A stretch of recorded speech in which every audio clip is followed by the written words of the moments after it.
Ooh, ladies and gentlemen, that was odd. Had some difficulties starting the stream there, but it looks like we are indeed live. I have confirmation. So, just want to say a quick hello to everybody that was waiting, patiently waiting. Thank y'all. Joe Morris, Robert Ribbit Harrison, Man Against the Masses, T for Tejas, Man Again. What's up, brother? Opie, Tactical Pineapple. Look at you. Big fun, crazy eyes. Ooh, I like it. I like it. All right, so we'll go ahead and get started. Looks like where the regulars at, bro? I guess they're not used to me starting closer to on time. Double X, Mr. Snow Makes, Soft 930. Yes, sir, you got it. Kurt 24, what's up? Thank you, brethren. Thank you, thank you. So tonight we got two special guests. I'll go ahead and introduce them, and we'll get started in just a sec. But first, if there's something that you've been waiting to see, it may look like this.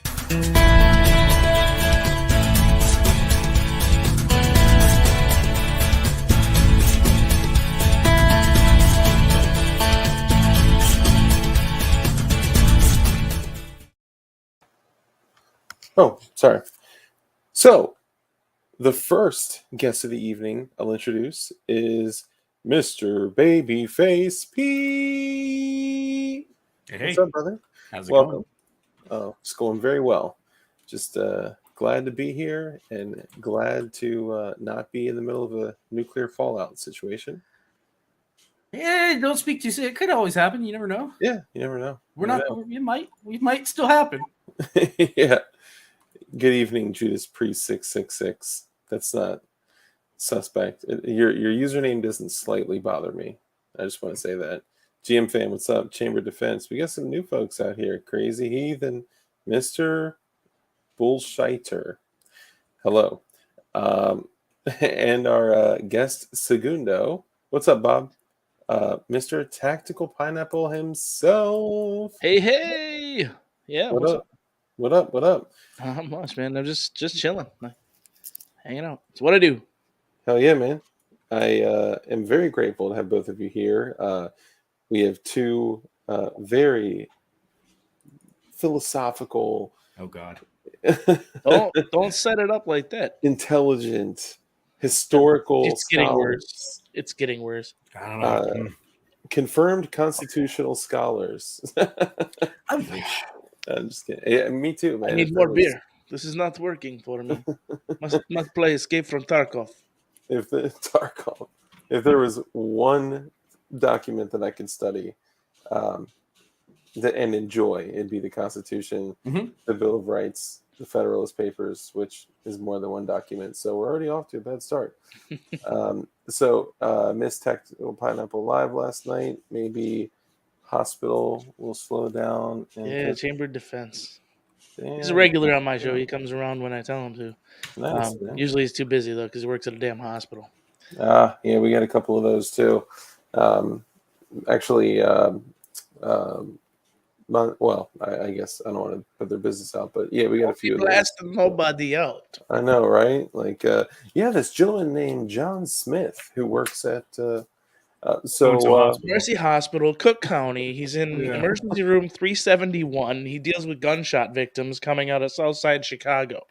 Yeah, how'd you know? You know? Let everyone know. Let's start with Babyface P. Who you are, what you do, where they can find you. YouTube.com/babyfaceP. I used to build guns on YouTube, and I haven't posted anything in like 2 months. I do have some projects that I'm currently working on. I hit a streak of burnout, and I haven't wanted to touch anything. And plus, I have some customer work that came in. So thanks to YouTube, I have some work that I'm working on, and paid work is always better than YouTube. So. Nice. So hold on. Was that a Galil barrel? Steyr AUG barrel. Oh, the QD. Yeah, Steyr AUG, 18-inch bull barrel that the customer wants cut down and pinned and welded to 14.5 or basically whatever brings it to legal. And then the exterior of the barrel, he wants the bull barrel to match the original barrel. So, interesting. Okay. Yeah, so we're gonna make it work. Tomorrow, I'm gonna start machining that down. ran out of argon, so I can't do the welding today, but Mm. or tomorrow. But yeah, that's paid customer work is way better for side gigging than YouTube. YouTube doesn't pay us anything. Oh So, God, yeah, dude. I'll make more in an hour of doing side hustle stuff oh yeah. than I will for months. Wait, you Oh, guys yeah. actually make money on YouTube? Oh, you don't? I'm just kidding. 30,000 subs and I No. make like $50 a month. Oh, yikes! I mean, it is. The game is rigged against anybody that focuses on something that is, Freedom pro loving. freedom. Yeah. Yeah. If you are pro freedom, you are anti establishment. And Flying Rich, what's up, brother? Hey, Flying Rich. Looks I like haven't we talked to got Richard in a couple days. damn BP. When you when you mentioned the dude works GSWs on the south side of Chicago, your boy was like, "Man, he's a busy man."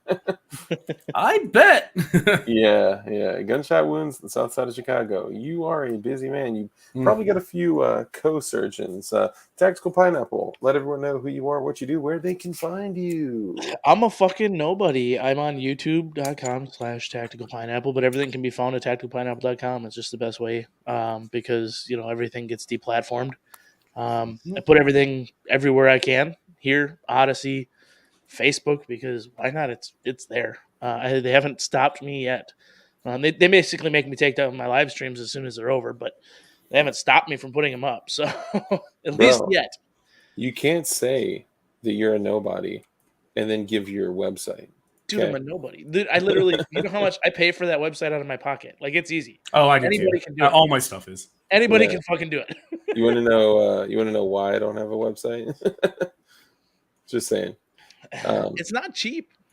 No, it's not. Especially with a quality whatchamacallit. Web services. Yeah, that stuff. Anyway, moving on to stuff that I understand. I do want to give a quick shout out. This stream is brought to you guys by JSD Supply. JSD Supply Hey! has my Cool. main man Jordan. JSD Supply has all the best P80 shit, American made shit for the lowest price. Obviously, you can find Gucci shit for more money, but if you're looking for the best quality for the best dollar, JSD, in my opinion, is where it's at. You can not only get P80 completion kits and that PPP80 slides, barrels, parts. You can also get 3D printing completion kits. You can get they got it all. So yeah, check them out. The one that's been interesting me lately is the 320 kits. So I finally did mine. Did you? How did it turn out? It actually turned out really well. I am starting to get a little bit of like there's every now and then it functioned flawlessly. Like it as soon as I got, because it's kind of like a 1911. You really got to work on like the Yep. fitting, right? The fitting of the rails and all of that. Once I got that kind of worked out and the slide could move backwards and forwards all the way, then I was good, put some rounds through it, and then all of a sudden I started getting like the connector or disconnector, something is slipping to where it's either not tall enough or it's too tall, and it is causing some problems because I'll just out of nowhere just get a dead trigger. Ooh. So I got to work on that. A lot of guys don't. So props to JSC for putting all that stuff there, though. But a lot of guys don't realize that there's a lot that goes into making your 3D printed whatever work well. Oh yeah. I have a 3D printed bullpup sitting around here somewhere that takes Glock parts. That POS doesn't do anything, and I have not wanted to touch it because it's just a pain in the ass. But making them function correctly is a nightmare. It can be a nightmare if you don't like take your time and fit things. Yeah, I can't tell you how many people that I was with Rich, right, and Flying Rich cranked out 3 P80s and threw the uppers on and rack click, and set them down. It was like boom, they're good. I was like, you think they are, Mm-hmm. but once there's a couple things. You absolutely want to do a safety check on the connector and the cruciform, because your connector, which is what determines the average pull weight of your Glocka. If it's bent too much a certain direction, it won't work. If it's bent too much another direction, it will turn into a machine gun. Yeah, Yeah. They're easy to build. The 99% of the work is easy to get done. That extra 1% to make it function flawlessly and safely takes a lot of time. And it can be very frustrating at times if you've not done it before. Mr. Snow says, I just press the buttons and they work. I don't know what you guys are talking about. If only. Yeah, right. Andy Lipsco, yeah, we're talking about the MUP 1, which is the Sig Sauer 320 fire control group insert, which is like roughly 16 gauge hardened sheet metal. And you essentially... I've never seen it. You drill it out to match all the holes. Correct. I have the Jigahoo.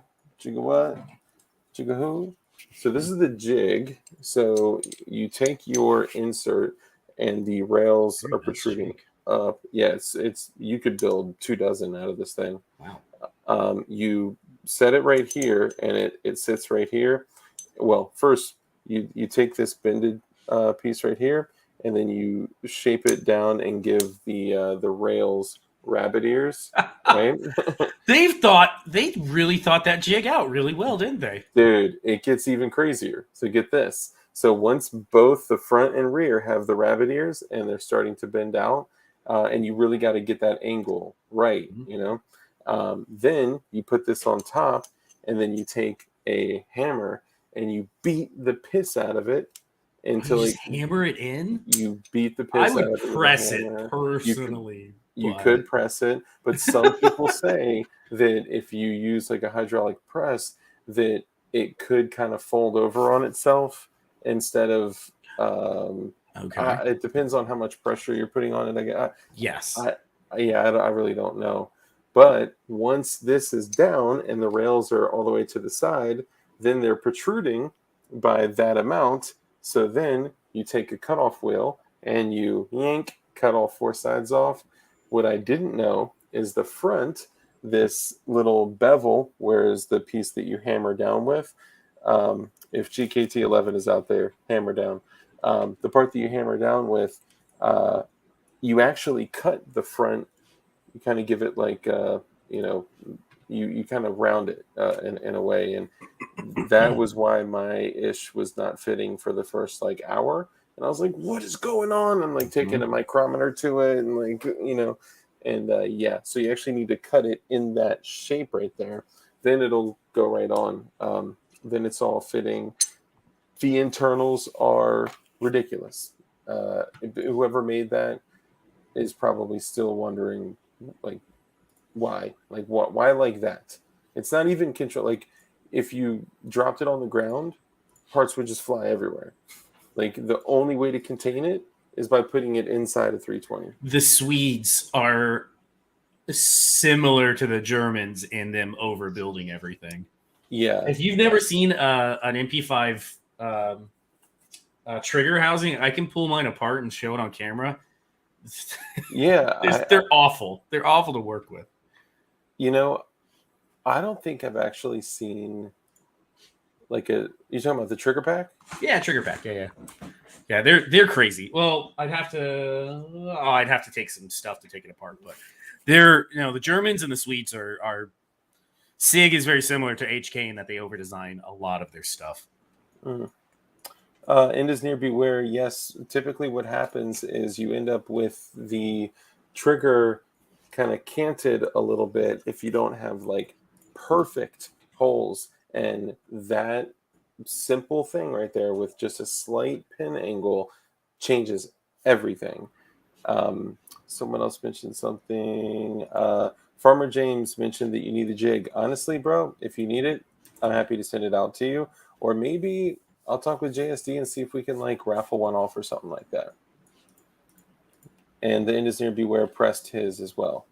So I do. I got famous on YouTube, infamous on YouTube for AK builds, and on AKs you press everything in. Yeah, for sure. That's definitely a little bit out of my. You need a tool shop, man. I'm telling you, having a machine shop in the garage makes life so much easier. Bro, I Even still better if haven't it's in the even basement. gotten I'm lights. literally like 10 feet away from my machine shop. It makes life so much better. I could never go again without having a lathe, a mill, and a welder. I never could go back. My lathe is down right now, but I agree. Yeah, no, At minimum, I need an XY table. There's just no way. Yeah, lathes. You know what's funny is I didn't realize how much I'd use my lathe. I don't use my milling machine hardly at all. I use my lathe constantly for making stuff. Oh, it's so good. What's up, P80 Ralph? Good to see you, brother. Happy belated birthday. Yesterday was his birthday.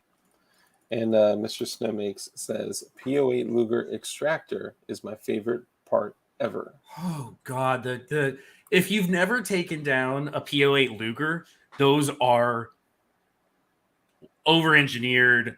They're good guns in a sense. They're like grandfather clocks. Oh God, they are. No, they absolutely are. The design from on an them is. engineering standpoint, though, I have to argue it's not over-engineered if it works the way it was designed. It works the way Because it if was you designed, take one piece out of it, it doesn't work. but it doesn't work everywhere. That was the problem that we found. Yes, this is true. Loosey-goosey 1911s tended to work better in desert and whatnot. Well, look at the tanks, though. Our tanks don't work in deserts either. You know, somebody decided, hey, let's put a turbine engine on that and see what happens. Let's have it suck up some fucking sand. That's good for it. They were diesels before, and now they're diesels again. Are they diesels now? Yeah. So General Dynamics had that contract, and when they first went into Iraq, all those tanks you saw sitting in the intersections were show of force because the fucking motors died out. So they just parked them in the middle of the city, like, yeah, look at us, don't fuck with us. Yeah, they didn't move. They were dead. So General Dynamics had like 3 months to come up with a diesel conversion kit that fit in the same space as the turbine engine, which, congratulations, I was the unlucky asshole who had to come up with 15% less hydraulic space. Did you work at General Dynamics, or did you have to? Were you in the military at the time to fix them? No, subcontractors. So I designed the hydraulic tanks for we had to redo the M1 Abrams and the Joint Assault Bridge platform at the same time. It was ridiculous. Man, that's what's up, man. I didn't know you did all that gangster shit. It's not gangster. It's fucking nerdy ass shit. Here, no, I've never worked on a hydraulic platform. Try to take 15% of the hydraulic components out of it and make it work. Sounds like a government question. But that's why it's funny when people rave about mil-spec being awesome. It's like mil-spec is the bare minimum. That is horrible. Bare fucking minimum to make it work. Everything behind all that bulletproof steel on those tanks is 6061 T6511 aluminum, which, if you're not familiar, is the same exact shit that burned down in the Bay of Pigs. The aluminum is bolted to 6061 aluminum? I'm sorry, the steel plates are bolted to 6061 aluminum? Well, no, all the components, all the drive components. The drive components, tanks, everything. Because you got to save the weight, right? I mean, you got to put weight somewhere. So much, but they literally, everything internally on components that are being shot at with incendiary rounds that are meant to pierce armor are highly flammable aluminum components that once they start burning, don't stop. Yeah, that's intense. Chuck Norris says government contracts pay the mortgage. Yes, they do. For some, I actually learned that I am not allowed to take on government contracts because I'm on some type of federal watch list.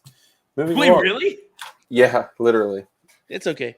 We've all been there. I'm not allowed to work on them anymore either.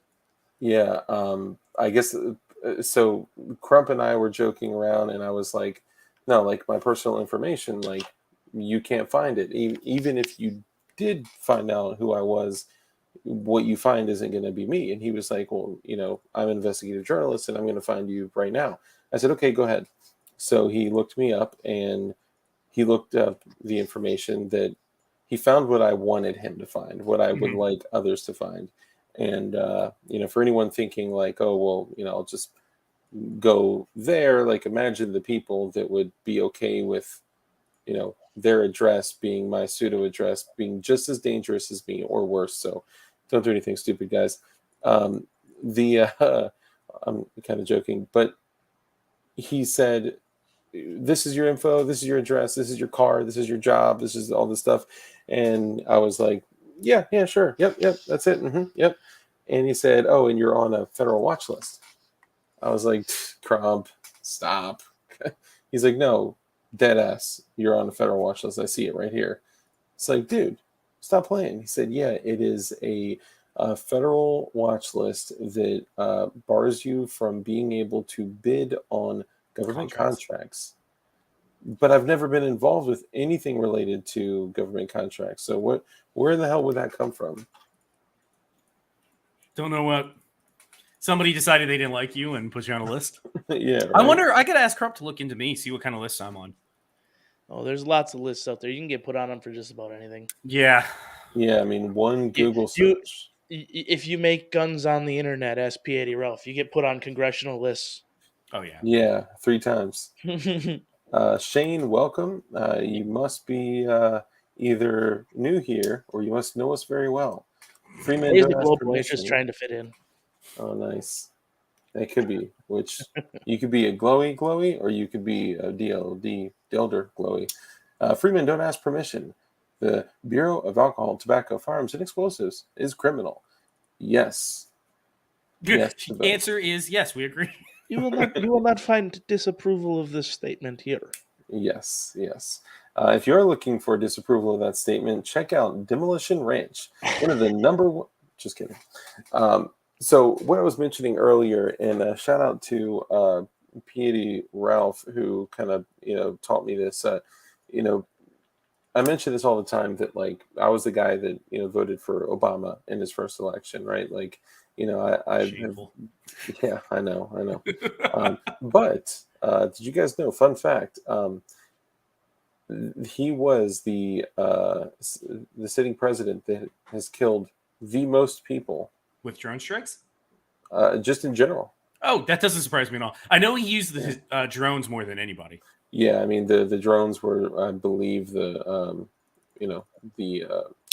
weapon of choice. But so, and then joked about it during. It wasn't a State of the Union. It was like there was some other presser where he was being interviewed and was like, "Yeah, if you're dating my daughter, you better watch out. Predator drones." It's like, wow, dude, you actually use those a lot. Yeah, let's not joke about that. That's like, imagine if I was like, hey, if you're gonna take my daughter out, I keep a Glock in my pants and I'll shoot you. Yeah, exactly. You can't do that because you carry a Glock in your pants. You can't do that. Yep. Some people can get away with murder, and so does Michelle. She carries a Glock in her pants. That's not a Glock in her pants. Oh, sorry, it's not a Glock. No G or an L on it. Well, I will tell you that there is zero confirmation of her being pregnant. Ever. I love seriously. I fucking love this like rumor mill thing about her. I love it. I mean, Michelle is definitely not got an Adam's apple. I mean, got a bigger pecker than I do. You can definitely see. It's not hard for me though. Like I can't say that. Like I know chicks with clits that qualify. Eclipse on the cock. Eclipse. Oh, that's great. Total eclipse of the cock.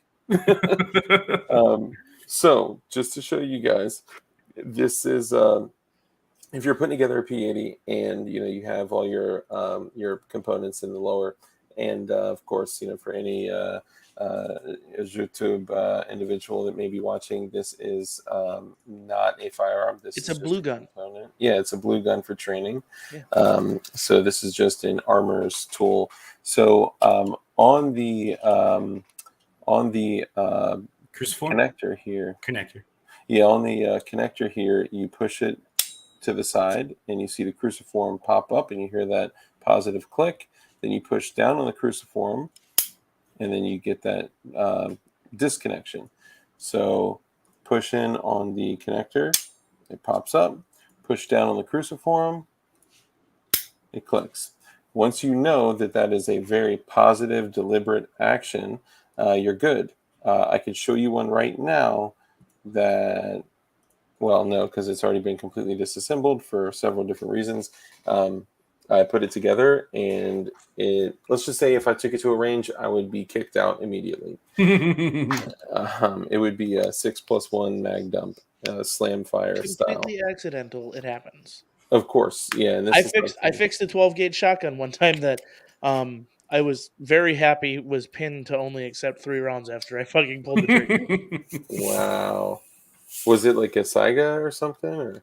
No, it still exists. It's a Ranger 120 semi-automatic shotgun that was pinned for 3 rounds, and just had issues in the receiver. I went in and kind of cleaned everything up, put it all back together, took it to the range, and I was very happy there were only 3-inch mag shells in it. So that's all I'll say.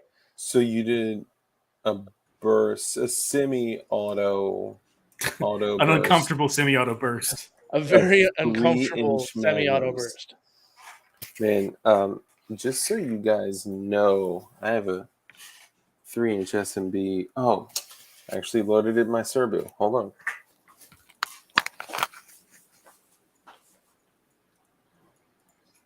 So how's everybody doing? I know. When the host leaves, it's always the most awkward. The last time I was on, he literally had internet issues. I'm like, I did it for 20 minutes, guys. I'm fucking carrying the show. Like, this is not me. Like, I'm horrible at hosting. I do it every week. Shh, Is that a Serbu Super Shorty in your lap, or are you just Michelle Obama? So a 3-incher typically has 15 pellets that are around 36-ish caliber. So that is like dumping a full Glock 19 magazine in one trigger pull. Yep. And if it goes boom, boom, boom, then I could imagine you probably felt like your shoulder was penetrated. Damn it. I don't have the video. I'm not in control of that. I don't have the penetration video. Are we talking about the same thing here? I don't know. It's legal for YouTube. Anybody who watches my show would understand it. But it definitely is not comfortable at all. Yeah.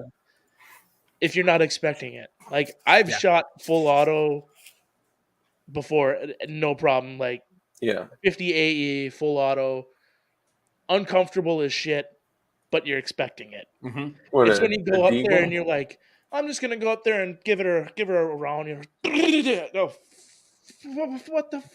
Yeah. Yeah. You get the combination. Don't drop that motherfucker, and also don't be a bitch because there's a bunch of people looking at you. Yeah. Yeah. Pretend like it was supposed to happen, and nobody will question you. Yep. It's just say it's binary. It's binary. Well, yeah, exactly. Yeah. No, I literally just like, total failure, guys. I'll take it off the range. See ya. Dude, so a guy that actually came on the show before took a random 1022 to the range and was shooting at 100 yards and testing his skills, and had a BX25 in there, and the BX25 turned into a BX0 in about 2 seconds. It was just like, wow, and the RSO was like like literally took off his ears, walked over, and he was just like, I'm out of here. Have a good day. Thanks. Bye. But if you didn't have the intention, so there's a couple things here. If you did not have the intention of creating that, if you built it with all semi-auto parts, it's different when you have and I asked somebody about this in the firearms world. Now, of course, the gay TF would take any chance to, throw me under a rock if they could.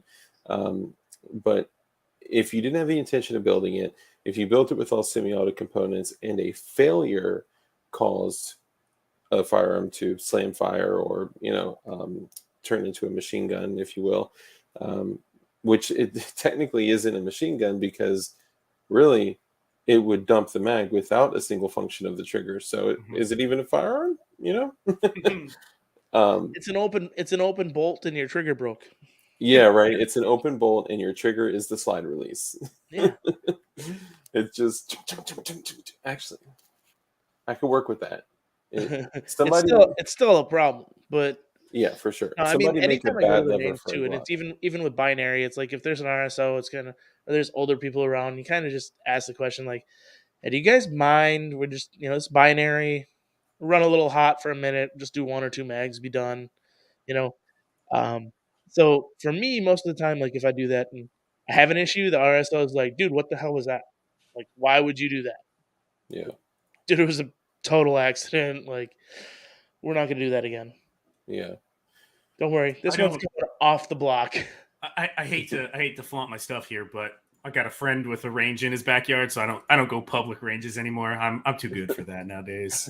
So I was, and unfortunately, my friend sold his property. Oh that we built. no! Dude, we took at least months and months and months, if not more than a year, building out this range of around 80 yards, shepherd's hooks with silhouettes on them all over, gongs, the dueling trees. We had a skeet machine with the pedal. Like everything was just, we had the tarp we threw over that shit. But it's so weird because we only had one broken folding table. Like everything else was Gucci. Everybody has a broken folding table on their range. I don't understand it. With like bullet holes, like Yeah, kind of angled. absolutely. Yeah, Been sitting in the sun. The one that at Hank's place has been sitting in the sun so long, it's like warped in the middle. They got a big dip in it. yeah. Oh, that's great. You gotta love it. I'm on a folding table right now. I'm not gonna Are lie. you really? Yeah, yeah. But a lot of people don't know. Like I have built dozens of firearms on a fucking folding table. I don't know that you should be proud of that. I don't think love that he it. shouldn't be proud No, of it. that is not a proud moment. You need a workbench. We need I to think. put some money together to get you a workbench. Well, so You here's the work with beauty what of you it. got, though. It's good. He's proven it. I mean, You don't need the high quality stuff. Here he is. He Yeah. can knock it out with a pocket knife and a folding table. Yeah, well, I guess so. and so it's yes to both sides, right? Because it's an interesting kind of like balance. Like, would it be so much better and easier if I had a shop with a workbench and oh my god, like light years better? I would actually, I'd be like the guy that's just kind of casually walking through the shop, just like turning machines on and like whistling and shit. But because I'm not that guy, I have an AK in my lap with an 8mm bit and a DeWalt like in the rear trunnion.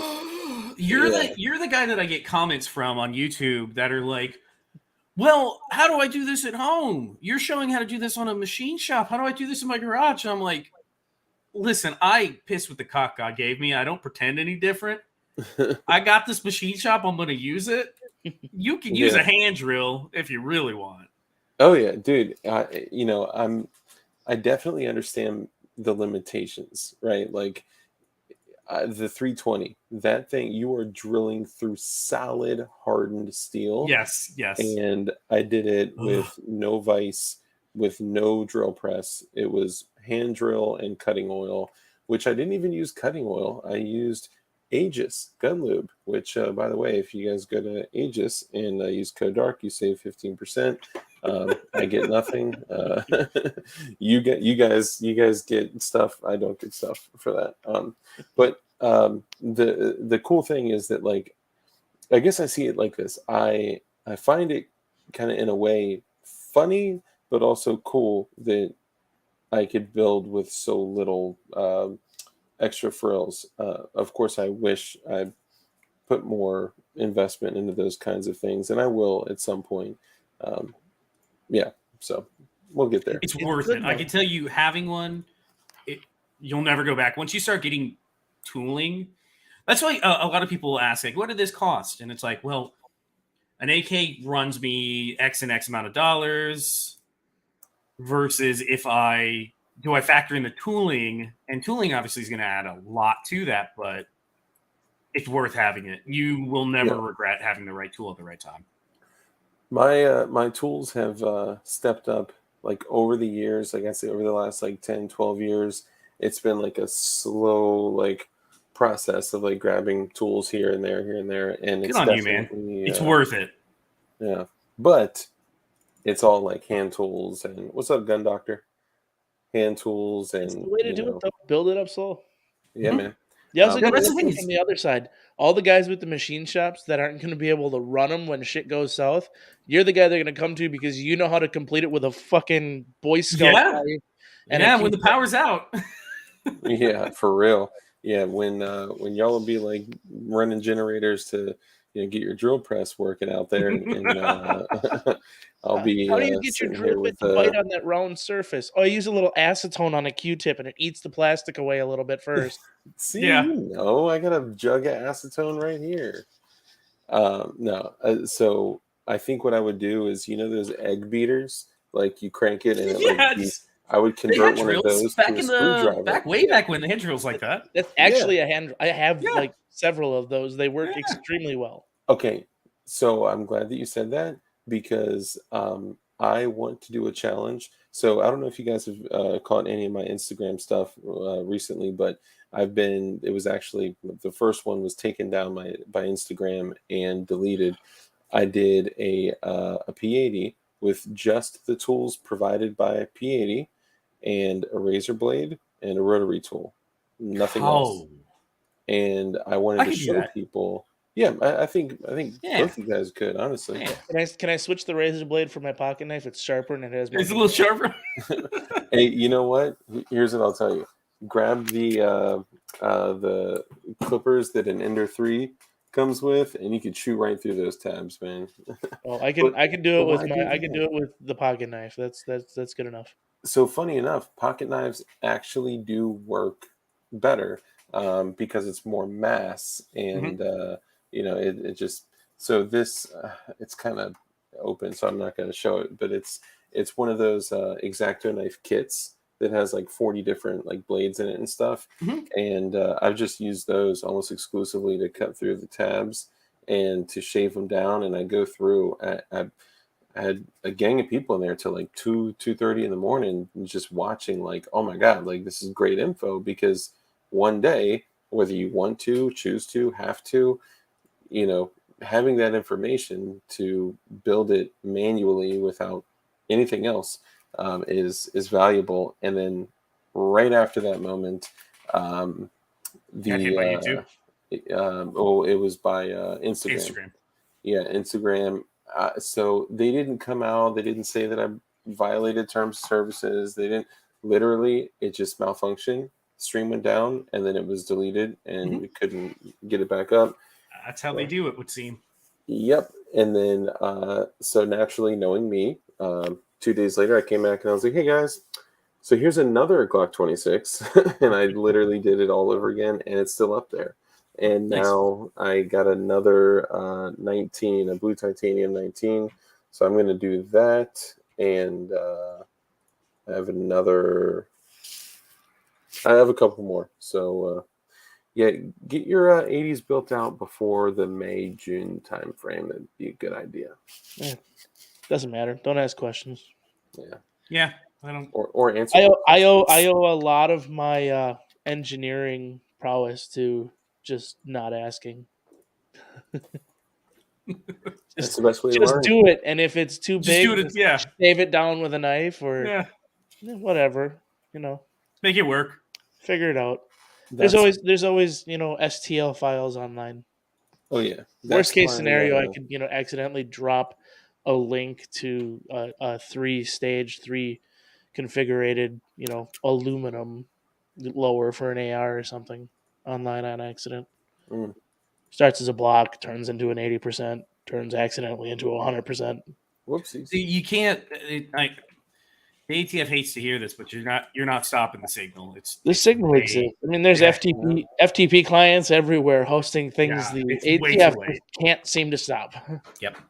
Not Dude, to Way mention, way too late. how easy is it to literally just Google PA Ludi expedient, firearms. yeah, Mhm. that's exactly what I was gonna say. Is once the Ludi dropped, it was over for them. I mean, prior to that, like looking at the evolution of privately manufactured um, firearms, it was basically slam fire shotguns. Like Yeah. that was like what people made. I mean, of course, you got your, Form One conversions pre May of '86. You got your Form One conversions for like AR lowers to M16 lowers, and You got your garage builds, your AK garage builds, your screw builds. Oh God, Oh, bless screw them builds, all. yeah. Oh, Oh man, yeah. Oh I remember screw builds. yeah. Will builds are at least a little bit better than a screw build.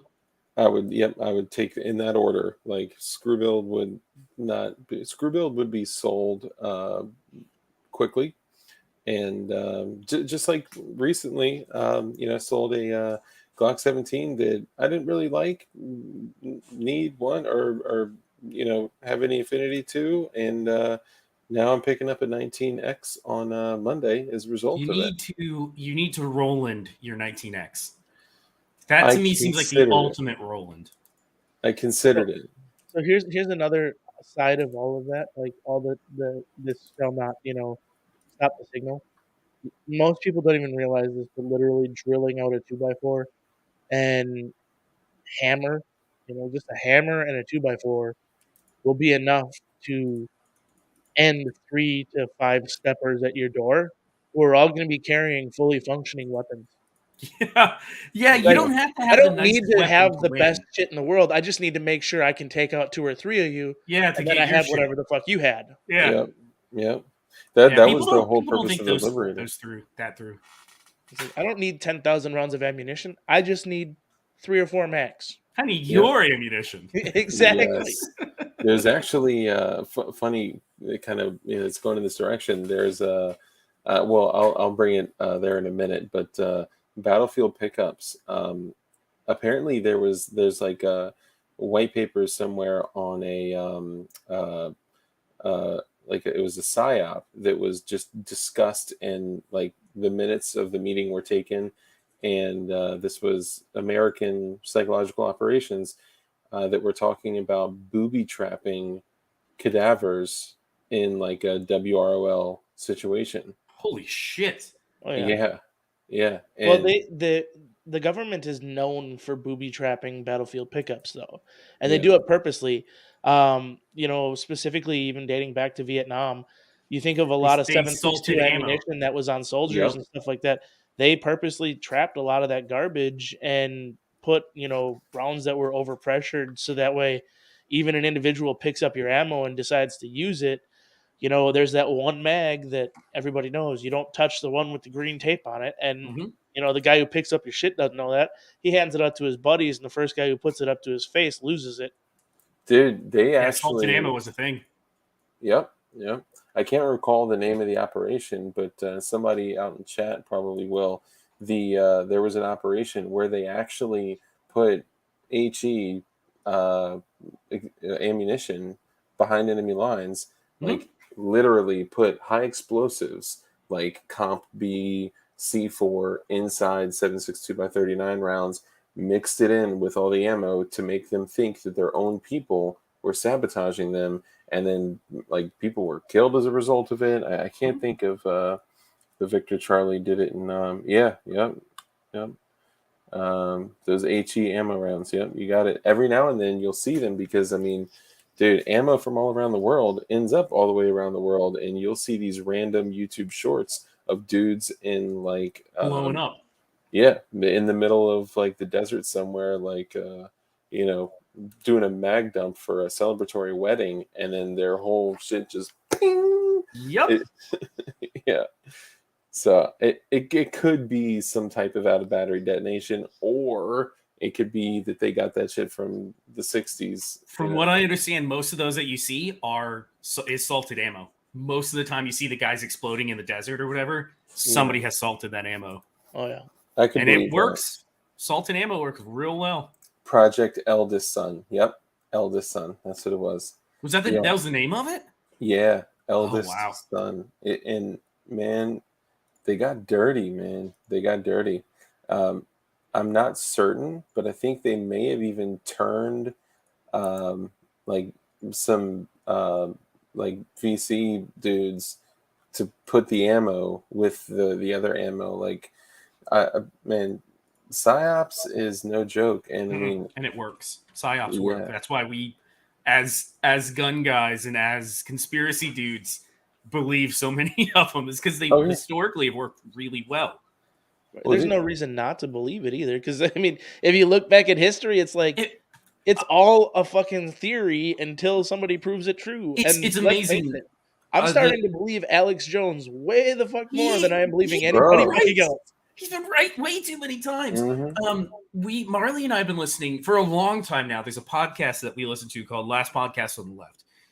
And one of the dudes that hosts the podcast is extremely far left, as liberal as you can get. He runs another podcast on their network because he's part owner of it, and it's politics and it's super, super lefty.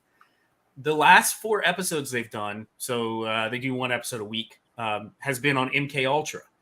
And this guy is pro lefty, pro everything, pro government, big government, as they're talking about MK Ultra and what the CIA did to people back then. Wow. It's like, how do you trust your government when you're literally, none of this is conspiracy theory. They poisoned people with LSD and had them jump out windows. Like, it happened. Dude, that's crazy. It's unbelievable. That's nuts. Chuck Norris Gun Club said, where was it? Rig a tripwire, clothespin, and a matchbook trigger, burn everything. Yeah, I won't read that one. So funny thing. There's some really interesting stuff out there that you can find. I have a folder of very interesting things. Yeah, and I mean, information isn't illegal yet. No, yeah. It is being completely controlled and manipulated and reduced as we sit here right now. See, you don't think it's illegal, but I happen to know that people are on lists because of information. So CRS is in. So that's the fine line, right? So I kind of said that facetiously because we're in a world right now where information is the target. Mm-hmm. Yeah.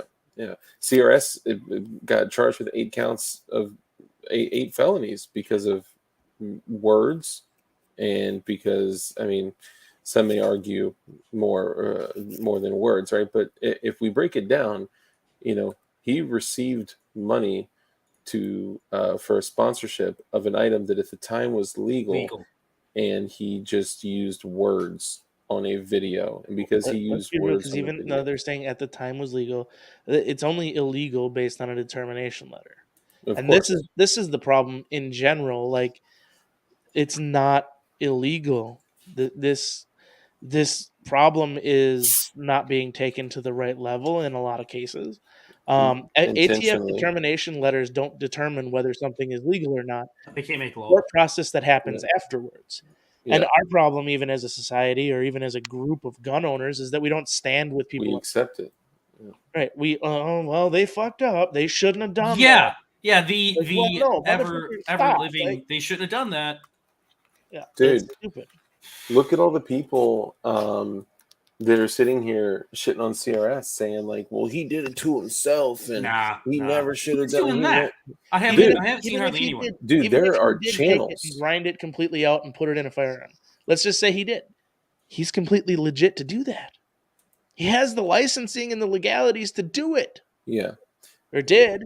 Yeah. So regardless, he was under an he literally 0702. said in the video, like, if you wanted to and you had the right licensing, or you didn't care if you were going to break the law, you could go ahead and do this. Dude, he literally called the ATF and asked them specifically. This is documented. He asked them if that was a machine gun. What do you think they said? No, it's not. Of course not. Of course not. No. How can it be a machine gun? Yeah, it's impossible. Piece of metal.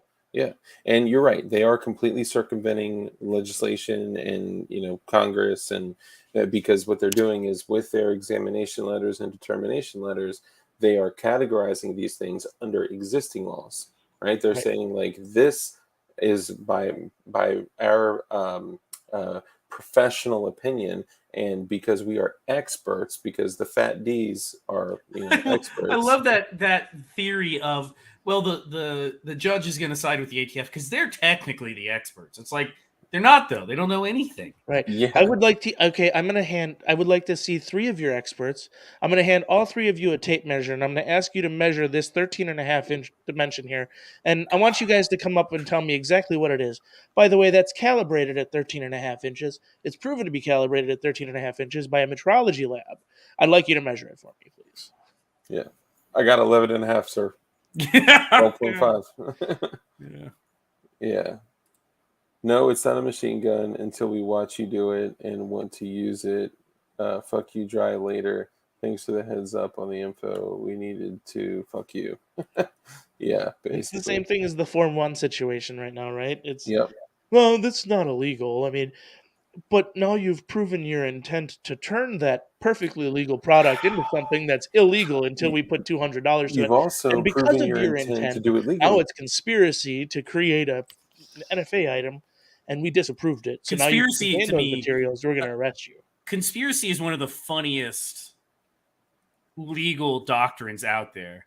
Yeah. We think you were going to do this. We think that the reason you Googled this is to do this. It's like conspiracy theory. Not conspiracy theory. What's that movie with Minority Report. Minority Report? Absolutely, yeah. It's Yeah. like that's not how this works. It's not how any of Yeah. this works. It's a thought Yeah. crime. Exactly. This, Yeah. You thought you were going to do it, and we knew that you were thinking about doing it. So we decided to just arrest you in preemption. well, Yeah. you would think that anybody, any lawyer, even any dumbass who can barely speak the English language that could represent themselves, as long as they could sign their signature, if they stood up and said, the ATF said, well, you proved that you had intention to build a silencer. You could also say yes, and I also showed intention of compliance with an NFA Form 1. Mm-hmm. Fuck you.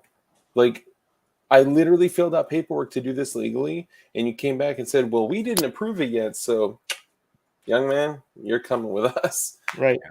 Out of over 3,000, what's up, Tech Money? Out of 3,000, over 3,000 Form 1s that were recently denied, I think it was like 850, 856.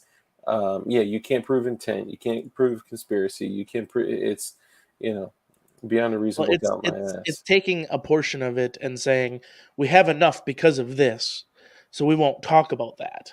And that's where the big problem is. And because in the United States you're guilty until proven broke, Yeah. we're in a situation where Yeah. we're fucked. Yeah, so They true. they have all the money in the world. People keep paying their fucking taxes. Yeah, for real. Not to mention if they don't have it, then they just print it, right? I mean that didn't work the last time I fucking saw somebody counterfeiting money, but it works for the Yeah. federal government. So Oh, that's their almost one and only skill is Printing printing. money. Yeah. What's up, 9mm Slim? Yeah, so that's been crazy, and I don't know, man. I mean, this looking at what's happened with like marine gun builder channels, completely gone. Every video is completely gone. That's where I learned to build P80s. Him, P80 Ralph, Putang, the Rogue Banshee, and I don't know what happened. All I can do is speculate, but all of a sudden MGB completely toasts his entire community that he's netted a healthy income off of and created a big community that's focused on freedom. And so I feel like something would have needed to put pressure on him to make that type of decision, whatever that may be. Could be pressure at home, could be pressure by an organization. But the reason I'm bringing this up is to say that his channel disappears. So all that information, millions of views of people learning how to properly and effectively and in a very nice professional way crank out polymer 80s and do it very, very well, like a good job. And right when he dumps his channel, 2 weeks later, this letter comes out from the senators or the congressmen and women, and they included 3 of P.D. Ralph's videos, which one of them, by the way, was just fixing a slide release on the Glock 43. That was their P.D. building shit. So 3 of P.D. Ralph's videos. He had all 3 removed from his channel. He received a channel strike.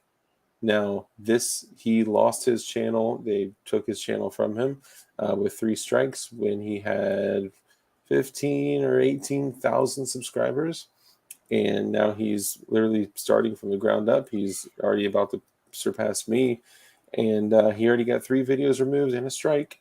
and they took CRS. They're trying to by leveraging the fear of incarceration. They are trying to scare the shit out of anybody from putting information out there to use, and they're probably going to go on a campaign of arresting influencers, and they just want to get in between the end user, the consumer, and they just want to get the information. They want to crimp the hose, and that could be with Form 1s, that could be with videos on how to build guns or synthesize explosives or whatever it is. It's bullshit. Well, I've gone from the beginning because I mean I started out as Boog Brand. I didn't have a platform and people weren't going to stick a the Boogaloo memes at the time were making sure that I couldn't run a business under the name. But I very early on said, let's just try to get canceled. I don't care. I'm going to do whatever. I'm going to say what the fuck I want. And when they cancel me, I'll see you guys at my website. Like I picked Best the thing you host. can do. I picked the host that I have for a reason. It's the same host that has hosted 3percenters.org for fucking 20 years. Like it's going to stay there. They're not going anywhere. They've basically said we don't pull anybody off for any reason. So, and they're outside of U.S. control. So, HostGator, if you want a host that's not going to fuck around and just kill your shit, that's where you go. Yeah, Bob, I saw that. That's interesting that MGB is publicly coming out with a new channel that's only about cryptocurrency. That's just odd. But I don't know if you guys have ever heard of the former YouTuber, the Ted Pill. You ever heard of him? Mm-hmm. Wait, what's the name? His name is the Ted Pill. Mm-hmm. So it's kind of a play on the red pill, but a little Kaczynski action in there. I've heard of him before. Yeah, I mean the dude is great, excellent speaker. Like the way he articulates is great. His, the knowledge and information, like historic data, is impeccable. He's a great prepper. He focuses on self-sufficiency, things that are like renewable, right? Like so water sources instead of just storing water and shit like that. And he kind of started his channel the same way. He was like, we're going to do this until we get canned. He's never shown his face, which, I mean, nowadays that ain't going to do shit anyways. But he came on my show a few times. He was on CRS's show. He started to blow up. The moment he hit like 950 subscribers, he got an automatically generated email from YouTube that said, hi, you're not allowed to join our partnership program. You're not allowed to monetize your channel. Just wanted to let you know. And by the way, here's a channel strike. And then he got 2 more channel strikes within a week, while he literally just got the other one removed. Otherwise, he would have been canned. So his stuff is still up, but he quit. He stopped. And this dude was like, man, some of the most, it's great. Everybody go check out Ted Pill and leave comments saying, where did you go? Come back. Dark said, come back. No, and it's what you got to do though. You got to just keep pushing. Like to me, like the video creation part of it is so. I mean, it's not easy, right? If it was easy, anybody could do it, but it's become kind of like ingrained in what I do now. So I don't even care. Like all right, I got some time tonight. Let's pump out a video or two, and so I do it. So if they're gonna shut this channel down, I don't care. I'm gonna pull it back up. I have my communities elsewhere to pull them back in, or text people. I'll hit them up. I'll find a way to get a message back out there, or I just start fresh again and see what happens. Yeah, true that. Go someplace else. Do whatever I can. I'll throw pineapple on everybody's fucking pizza until they start accepting me. Oh no! Never. That is a You would war never crime. know. I would literally send one to your house and you wouldn't even know. Unsuspected pineapple pizza should be a war crime. Yeah, And Against you the will Geneva never know. I will Convention. grind that shit up, put it in the sauce, add a little extra pepper to it, and you Ugh, will eat it like it's fucking chicken, buddy. I hate pineapple on pizza. Ham and pineapple, like Hawaiian pizza. Ugh. so that funny enough, that's where his name came from. Is it? Taco Pineapple. Yeah, tell him the story. So, Actually, real quick so before you say that, sorry, just really quickly. Too Many Choices says Lego Man got screwed too. So yes, he did. And what happened, in my opinion, he didn't do anything illegal. However, the state of New York disagreed, and um, he. So I don't know if this was related. Really quickly, we used to do show and tell where people would send stuff and we would show it, right? But we would do it live, so I would actually pull stuff up as people sent it to me. Now we're doing the glow and tell, which is people are submitting stuff in advance, and I can actually look at it and put it. You know what I mean? And it's a little more controlled. And a couple people like sent pictures of illegal shit. It's like, dude, why would you ever do that? Now I get it, like freedom, go be free, go do free stuff freely, privately, and Right. if you choose to. The big thing is taking the pictures. Don't take the pictures. Stop taking the pictures. If you're gonna do it, don't take video. Ask Adam Grubb. Don't take video. Yes, Don't yes, fucking take video. yes, yeah. And this thing is listening to you all day, every Everything. day. People don't realize that. It listens to everything you do. Yeah, you got to We go finally in got and rid of pull our. I them up. finally convinced Marley to get rid of our Google Home the other day. Yes, thank you. Because we were. What was the video that surfaced? Oh, does anybody have a Google device? If you do, tell it, "Hey Google, I'm straight," and see what it replies back with. It's very interesting, very very interesting. There's videos going around on it because people didn't believe it was true.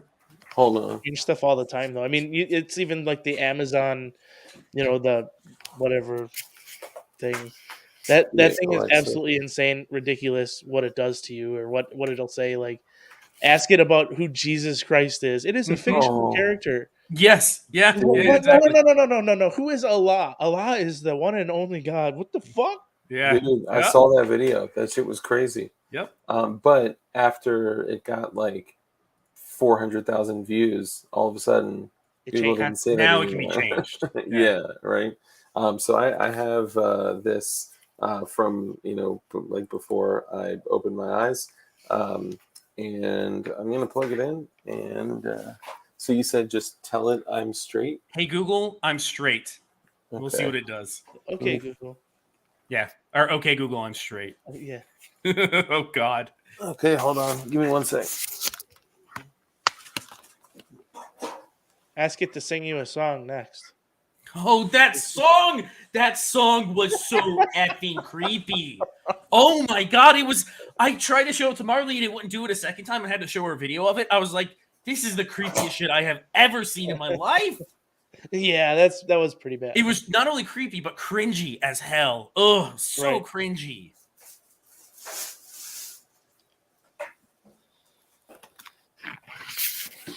It's gonna. John Doe, to answer your question, 1,637,458. What happened? Nothing. I just answered a question.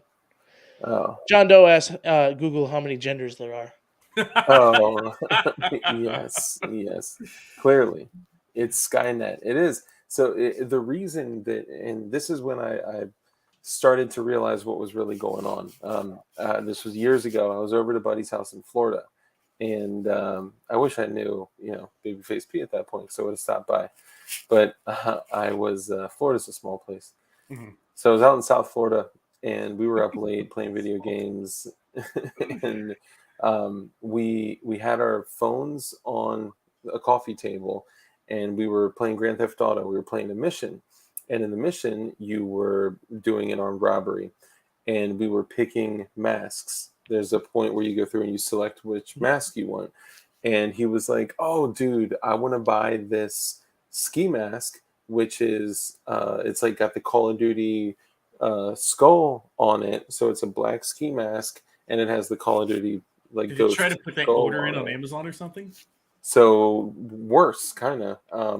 So this was kind of before, like, everyone was like Amazon Primers, but it wasn't as big as it is now, I'll say. So I'm like, bro, dope. I'm gonna do the same thing. I'm gonna buy, because you have to purchase it, right? You're talking about buying a ski mask that's black with a white ghost face on it, skull on it. And the next day, the morning when we woke up, I was going through Facebook, and I had an ad for that on my Facebook for a black ski mask with a skull, like the Call of Oh Duty yeah, that ghost happens all the face time. on it. Oh yeah, That's normal. that's not unusual. I don't Yeah. think it should be. It should be unusual, but they swear it doesn't listen to Oh, ads. No, it's It- 100% normal. I've literally, even just this last week, had somebody talking about the battery It's dying. sad though. It's And sad though that I get ads for batteries on my phone because they were talking about it near my fucking device. how sad is Yeah. that we go, no, that's just normal. You know? It's normal. Oh, dude, it's terrible, because we're literally like, remember back in the 90s, and even the 80s and 90s, and with the Cold War era to millennium, everyone was like, they're gonna find a way to microchip us. They don't need to. We've microchipped ourselves. We won't go we've allowed anywhere ourselves without this. to do Yeah, it. 100%. This Yeah, they this don't need is to. the microchip. They don't need to track you. It's there. Go anywhere without your phone. Just see what it feels like. It's very uncomfortable. It's like going anywhere without a gun now. Yeah. You know what's interesting is my smartwatch made it more likely for me to go someplace without my phone. Good on Because you. because I'm so used to just leaving it someplace now because I don't need it for a notification Mhm. that I'll get an hour away from my house and I'll be like, shit, do I have my phone? And I look and it's not connected. I'm like, yeah, whatever. Now I'm more doesn't used the to it. I lose my phone more regularly because I have a device that finds it for me. doesn't the watch kind of do the same thing as the device, though? Yes and no. I found that I get less ads served to me from things nowadays, which is interesting because my phone is usually never by me. So Gotcha. my watch is only connected to the phone for certain things. So you can control what it actually connects for. So that's nice. But You know, the worst. I'm kind of going back a little bit on here, but the worst part of all of this to me is the algorithms that run smart home devices are only so smart. Yeah. A lot of these things, especially these oddities like "Sing Me a Song" or "Hey Siri, I'm gay" or I "straight" gotta ask rather. you. Yeah. Somebody put that in there on purpose. There was somebody that sat down and programmed that in on purpose. Yeah. The algorithm did not come up with all of that on its own. It's just not how it works. So that's almost more creepy. That is how it's well, we happening. have a society full of people who have nothing better to do, though. Like, Yes. you're Yeah. a programmer. Like, if it's your job to program commands for Alexa, Mhm. what do? You're just like, huh, I'm gay. Huh, I'm straight. I'm this. I'm this. I'm You this. think of And you just every possible thing. yeah, you just literally just go through a random conversation and think, well, if somebody asks a question, I should put it here. And that's what they do. And unfortunately, the people who have those jobs are the same individuals who've been indoctrinated by, whatever blah, and then It's you such get a shame. shit out the other side. Like, Well, John Doe, you can still de-Google a phone. For anybody out here, even if you have an iPhone, you can open up your phone. If you have a razor blade and a little bit of patience, you can open up your phone and you can kill your mic completely, to where your phone will only be able to function if you plug up headphones into it. You have to plug up an external microphone for it to work. That's what a lot of people do. You can also de-Google a phone. What I just described is not de-Googling, so all the techie people are going to be like, "You don't know what you're talking about." But you can kill the mic of your phone. You can kill the mic, the GPS. You can de-Google it and all that. you know what also works? 9mm. That is true. That is true. I So- heard that even 20 rounds of 9mm in an S15 magazine works works Very well. even better. Okay, so what am I asking this thing? You're telling it that you're straight. Hey Google, I'm being honest. straight. Okay. Okay, Google. I'm straight. Thank you for telling me. Being true to who you are is a beautiful thing. Do you have what you need to live your identity fully? I don't know. Sorry, I didn't understand that. Do you have what you need to be your true self? You can just say yes or no. No. I'm sorry to hear that. I think you're awesome, and you are not alone. I hope I can be an ally to you, and there is help if you need it. There's help if you need to be. Listen, if you're really struggling with your identity there. I need help with my straightness. By the way, you've just been added to another watch list. Yeah. I know. Head watch list by Google. It's just So now you've insane. been listed as suicidal on all the other little lists. Yeah. I know, right? 46% likelihood after the surgery. Okay, Google. Oh, God. Who is Jesus Christ? Sorry, I don't understand. Oh, they got rid of it hard. Wow. Okay, Google. Who is Jesus Christ? Sorry, I don't understand. So they just nixed it. Okay, Google. Who is Allah? According to Wikipedia, God in Islam is the eternal supreme being who originated the creation, preserves all things and then will repeat it. Allah is God's most unique name, grandly referred to as Lafz al-Jalala. It occurs in the Quran 2,697 times in 85 of its 114 surahs. Okay, Google. What is the heir of Rav? Sorry, I don't have any information about that. Didn't think you would. Ask What about the ask Shroud her of to sing you a Turin? song. See Does what it know it'll what do. the Shroud of Turin is? Say it again. The Shroud of Turin. Oh, God. Okay, Google. What's the Shroud of Turin? According to Wikipedia, the Shroud of Turin, also known as the Holy Shroud, is a length of linen cloth bearing the negative image of a man. Wow. Some describe the image as depicting Jesus of Nazareth and believe the fabric is the burial shroud in which he was wrapped after crucifixion. Wow. Interesting. It actually told relative information. Have it Okay, sing you a Google. song. What is Oh. Noahide law? According to Wikipedia, in Judaism, the 7 laws of Noah, otherwise referred to as the Noahide laws or the Noachian laws, are a set of imperatives which, according to the Talmud, were given by God as a binding set of universal moral laws for the sons of Noah, that is, all of humanity. Cool. Who's Jesus Christ? You can go one again? more. Just ask her to sing you a song. Sing you a song. Okay, Google. Sing me a song. You've got a much better singing voice than me. How about I play a tune and you sing along? Oh, It's karaoke no. time. They must have gotten rid of it. Very interesting. It's gonna put you to sleep, by the way. It's going lullaby time. This So- is so It's not creepy. creepy at all. Isn't that creepy as hell? Stop it. Stop it. So, a month or so ago, maybe 2 months ago, some users found that if you said "sing me a song," it's saying a pro-COVID, mask up, everybody's going to be fine song. I believe that. It was absolutely very, very creepy and just cringy. Whoever wrote it, it's just super, super cringy. Oh, okay, Google. Do people worship owls?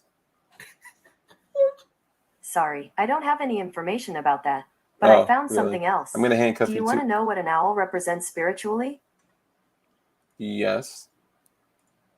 On the website crystalclearintuition.com, they say, owls represent wisdom, knowledge, change, transformation, intuitive development, and trusting the mystery. They are tied to the spiritual symbolism Trusting of the death, mystery. which brings about new beginnings with a higher understanding and evolved perspective. Owls can show up when you are being asked to listen to your intuition. You also just said it's tied to the symbolism of death. So if owls show up, it could be saying, hey, listen to your intuition, or hey, you're going to die. Okay, what's another good one? Moloch. Just ask it if it works for the CIA. See if it shuts off, and then we can end it. Okay, Google. You're good, Pineapple. Okay, Google. Oh, my bad. It's going to start talking about Pineapple. Okay, Google. What was I going to ask it Sorry, again? I didn't You work understand. for the CIA. Oh, okay, Google. Are you listening to me? You can tell I'm listening or responding when the lights on top turn on, spin, run, or pulse. Or when you're So- plugged in? Yeah, let's be Okay, real Google. here, because You the work whole for the CIA? concept too. The whole concept. Let's remind everybody that Government agencies from around the world ask Google to disclose user information. We carefully review each request to make sure that it satisfies applicable laws. To learn more, check Google's the Patriot transparency Act. report at g.co Yeah, exactly. /transparency report. Yeah, I'm going to check That's your g.co transparency report. /transparency report. Yeah. So the thing there that it says that it's only listening to you when the colors or the lights are on, is wrong. well, let's be completely honest about it. You activate it by saying, "Okay, Google." Mhm. So So it's what listening for that all the fucking time. What they claim is it only listens for those. This is what Google claims. It only listens for those keywords, and then after those keywords, it transcribes everything. Whether that's completely true or not, an interesting thing that would turn anybody away from one of these, if you don't know that this exists, they take snippets of conversations of Google things that you say, "Hey Google" or "Hey Alexa" or whatever. And most of the companies do this, by the way. Even Siri, same thing.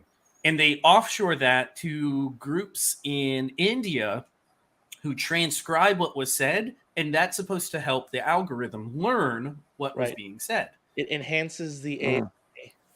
So it's all But part of your AI enhancement program. Your voice, what you were talking about, whatever is going on, is going to an Indian team to transcribe, and you have no control over that. You have no control over what Wow. part of your voice gets sent over. Wow. Now they're awful devices. I can't believe, because I was a techie. I've always been a tech guy, and I was one of the first to I had a Windows phone. I had an old school Android. I was super excited getting into the tech side of smartphones. Oh yeah. I'm so ready to just go back to dumb phones. Ugh. Our buddy Bukaki in the chat actually nails it. He goes, hey. Just because the lights are on in a spectrum of light that you can't see doesn't mean the lights are always on and listening. Yep. So, yeah, with that, I said it to Dark. I got to take off, guys, but I appreciate you're the good. time. And, You want to we'll start? You want to start wrapping it up, Dark? I'm good to keep going for a little bit. Okay, we can go for a little bit longer. Yeah. Pineapple, if you want to bounce, man, you're good to go. And let everyone know again where to find you. Tacticalpineapple.com. That's the best way to find me. The only thing that I will shamelessly plug, somebody said it before last week, I did have a great mental health chat. Definitely, if you're suffering from mental health, know anybody who's suffering from mental health, head on over to the YouTube channel, watch that. It was a good one. We had Hold My Guns, we had Walk the Talk America on there. We had a bunch of people. It was a good panel, good discussion.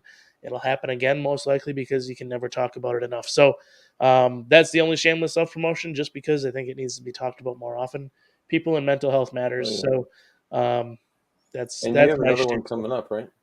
So I'm going to do another panel this month, which will be, we're going to talk about felons in possession of firearms, something I know a little something about, and then a couple other individuals also from the gun community that we happen to know. And then after that, we're going to go back to, in the month of April, we're going to actually talk about coping mechanisms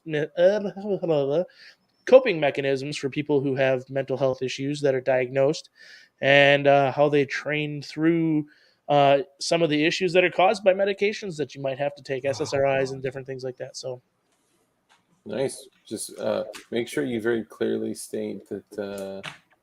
What was that? I have horrible anxiety that I take medication for. So no, I know exactly how it goes. Yeah.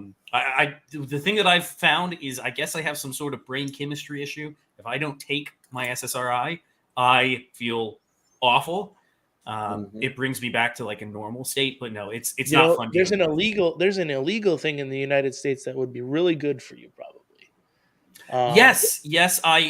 There's a lot of people who are going to Mexico for specific treatments. Ibogaine. Oh, I don't know anything about that. It's a brain treatment it's based off of iboga plant, and don't quote me on the name. Jared Taylor is a huge proponent of it. He's actually gone through it. It resets your brain chemistry. And what they've found is a lot of individuals who are going through stuff like PTSD in the military, it's part of veterans exploring treatment solutions. They found a lot of this. It's not actually a problem with your mental psyche. It's a problem. Your brain has physically been damaged, and the ibogaine actually helps regenerate brain tissues that have been damaged through concussive behavior, stuff like that. I'm gonna have And to look into this. it literally Wow. resets your brain chemistry to the point where it's like, if you've been an alcoholic or a drug addict or this or that, it actually helps you get off of it. It helps you not have mental issues while dealing with the getting off of it. People who've been addicted to drugs find it easier to get off. But it basically resets it to the point where, like, if you decided to go back to doing it, it's like you never did it in the first place. Oh god, So crazy. crazy. That sounds crazy bad because then you get that first high again, which Yeah. But if you're really serious about wanting to get off of it and go away Yes. from it, Yeah. and I mean, you literally have to be serious because you have to leave the country because right now it's illegal in this country. Is it ayahuasca? No, I do see ibogaine. It's iboga. Seems to Yes. be. It's from the iboga plant in South Africa, but it is ibogaine treatment, so I got that right. And you can literally just Google ibogaine, which is IBOGAINE, Mhm. and it's ridiculous. And even OP safe, OP7 safe, however you pronounce it, says that ibogaine can cure opiate addiction within 24 hours. They're not saying it will, but it's done it. Like, they don't Yeah, I mean, guarantee claims, but it's like a 5-day treatment. You go down to Mexico, you get the treatment, and people who are going through it are coming back in much, much better states. And they find that SSRIs fuck you up worse. So Oh, I hate taking. I've always told my wife that I hate taking SSRIs. It keeps me like living like a normal person because Neutral. it Yeah. elevates my mood and it keeps it normal. But I hate it because I used to be a nice fit 130 to 150. And Yeah, now I'm maybe. like a nice overweight 185, and I don't enjoy it. Bro, I'll tell you, dude, I've been honest with everyone here about, my history with substance abuse issues and been clean for over 11 years now. And I'm still taking, um, uh, I'll call it buprenorphine because I don't want people to know exactly what I'm on, do reverse searches on medication and shit. But it's buprenorphine, which is essentially a partial agonist that curbs cravings, and it's like I'm so physically addicted to it at this point after over a decade that like I don't even want it or like it. I just physically need it to be able to function, and I'm Yep. also on a benzodiazepine as well for anxiety. So It sucks. I hate it. I hate because I feel like an addict. I feel like my brain is addicted to, which you shouldn't feel that way because it's not like I'm taking heroin or something. plan a trip to Mexico. I That's my looked thing. into it. It's looking into it, and a lot of people say, I mean, you look at how much money you spend on stuff like that. It's a drop in the bucket, but it's a little bit over time, a little bit over this, a little bit over that. It's more about living. If it's something that works, it's kind of like I when I talk to people about it, it's kind of like the difference between getting glasses and contacts or getting LASIK surgery. Yeah. Like, Mm. I don't have to put glasses on in the morning. I don't have to put my contacts in to be able to see in the morning anymore because I decided to pay the large amount up front and know that over time it's gonna. Did you, by the way, off topic? Did you get LASIK personally? I did. Was it worth it? 100%. I've been talking to my wife about it. I watched a video. I know I'm keeping you on. I apologize, but No, I it's watched a fine. video. It's like a 30-minute outpatient procedure nowadays. They have that It's little not even thing a that 30-minute. I'm going to tell you what. It's not 30 minutes. It was They say amazing. it takes 30 minutes in the office. Mm-hmm. That's bullshit. You Really? go in, get the evaluation. When I had it done, I sat in the waiting room for like 5 minutes. They pulled me into the back room, did some dilation, whatever they had to do. Sat there for another 5 minutes. Went into the operating room, whatever the operation procedure room. I was in that room for 2 minutes. Out the door and gone. Oh, see, that's amazing. And it's only like $6 or $7 now for both eyes. It's not But if horribly you think expensive. about it, a good pair of glasses is $500-600. You got to do it every 2 years. think about glasses for life, right? Right. And I am not gentle with mine. I tend to scratch them, and then once a year get new lenses put in them. And How many I was times- horrible. So yeah. to me, it made sense, and I say that from somebody who had a piss poor experience. Really? I left on a day where I left, and it was sunny as shit outside. It sucked, and some people Painful. don't have a bad reaction where they don't have like pain at all in their eyes afterwards. Within I'd say 5 minutes of leaving, my eyes could not be open. They were watering and they hurt so damn bad. It was like, I don't know. Obviously, you're a welder, so you understand weld flash. This was the worst Done it case once. of weld flash I had ever fucking had. And there's My nothing you entire can't life. touch them, right? There's nothing you can do. Right. And Yeah, it was literally like instantly. From what I Ugh. was Coupled told, with the fact that I had to sit in the passenger seat of a vehicle for over an hour and a half to get back Yeah. home. Yeah. And just the panic of not knowing. And then it was like, just That's like a the little scary question, thing. and you kind of just, you're panicking because you can't see, and the anxiety is like massive. Yes. Yeah. From That's what the I thing that's hear- always been scary to me. That night, I did a stream on my YouTube channel. No issues. wow. Okay. Within 9 hours, it was fine and gone. It was the worst pain I had felt in a long fucking time, as far as like instantly. But once it was gone, I literally told my wife, I said, I'd do it again. How long did it take for your vision to come fully into focus? 3-4 days. That's it, because they That's the documentation specifies like up to 2 months for it to be. Yeah, well, they can take up to 2 months, and you can live with dry eyes for up to a year, they say. Mhm. I don't use eye drops or anything anymore. I probably should. I do get a little bit dry here and there, but I have no issues. So Oh, I I've thought would about it. I've thought hard 100%. about it. I would I was told that- 100% do it again and again and again. Yeah. And the interesting thing is, if you're thinking about doing it, if you go to most of the places, they have free touch-ups for life. So like a lot of the risks that you had prior, where you just went and got it, and then in 3 to 5 years you could potentially need it again, Mhm. you can get a free touch-up now. Where they'll go in and correct again. They go in and correct again for free for life. So I'm Yeah, like, that's nuts. I have no risk. The Yeah. only risk is losing my eye, which is such a It's I very have the low. same amount of chance to lose my eye by riding my motorcycle. Like I'm not Yeah, worried. it's tell super, me, super tell me low. this. So a friend of mine got it done, and was raving about it too. She was like, "It's game changer, right?" And she said she compared it to. I may be misremembering. I think she compared it to feeling like somebody was slapping a rubber band on her eyes. I don't know. It depends on the equipment they use. I'm sure it does.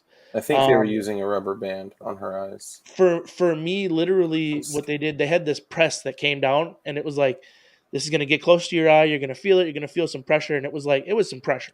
It Mhm. sucked.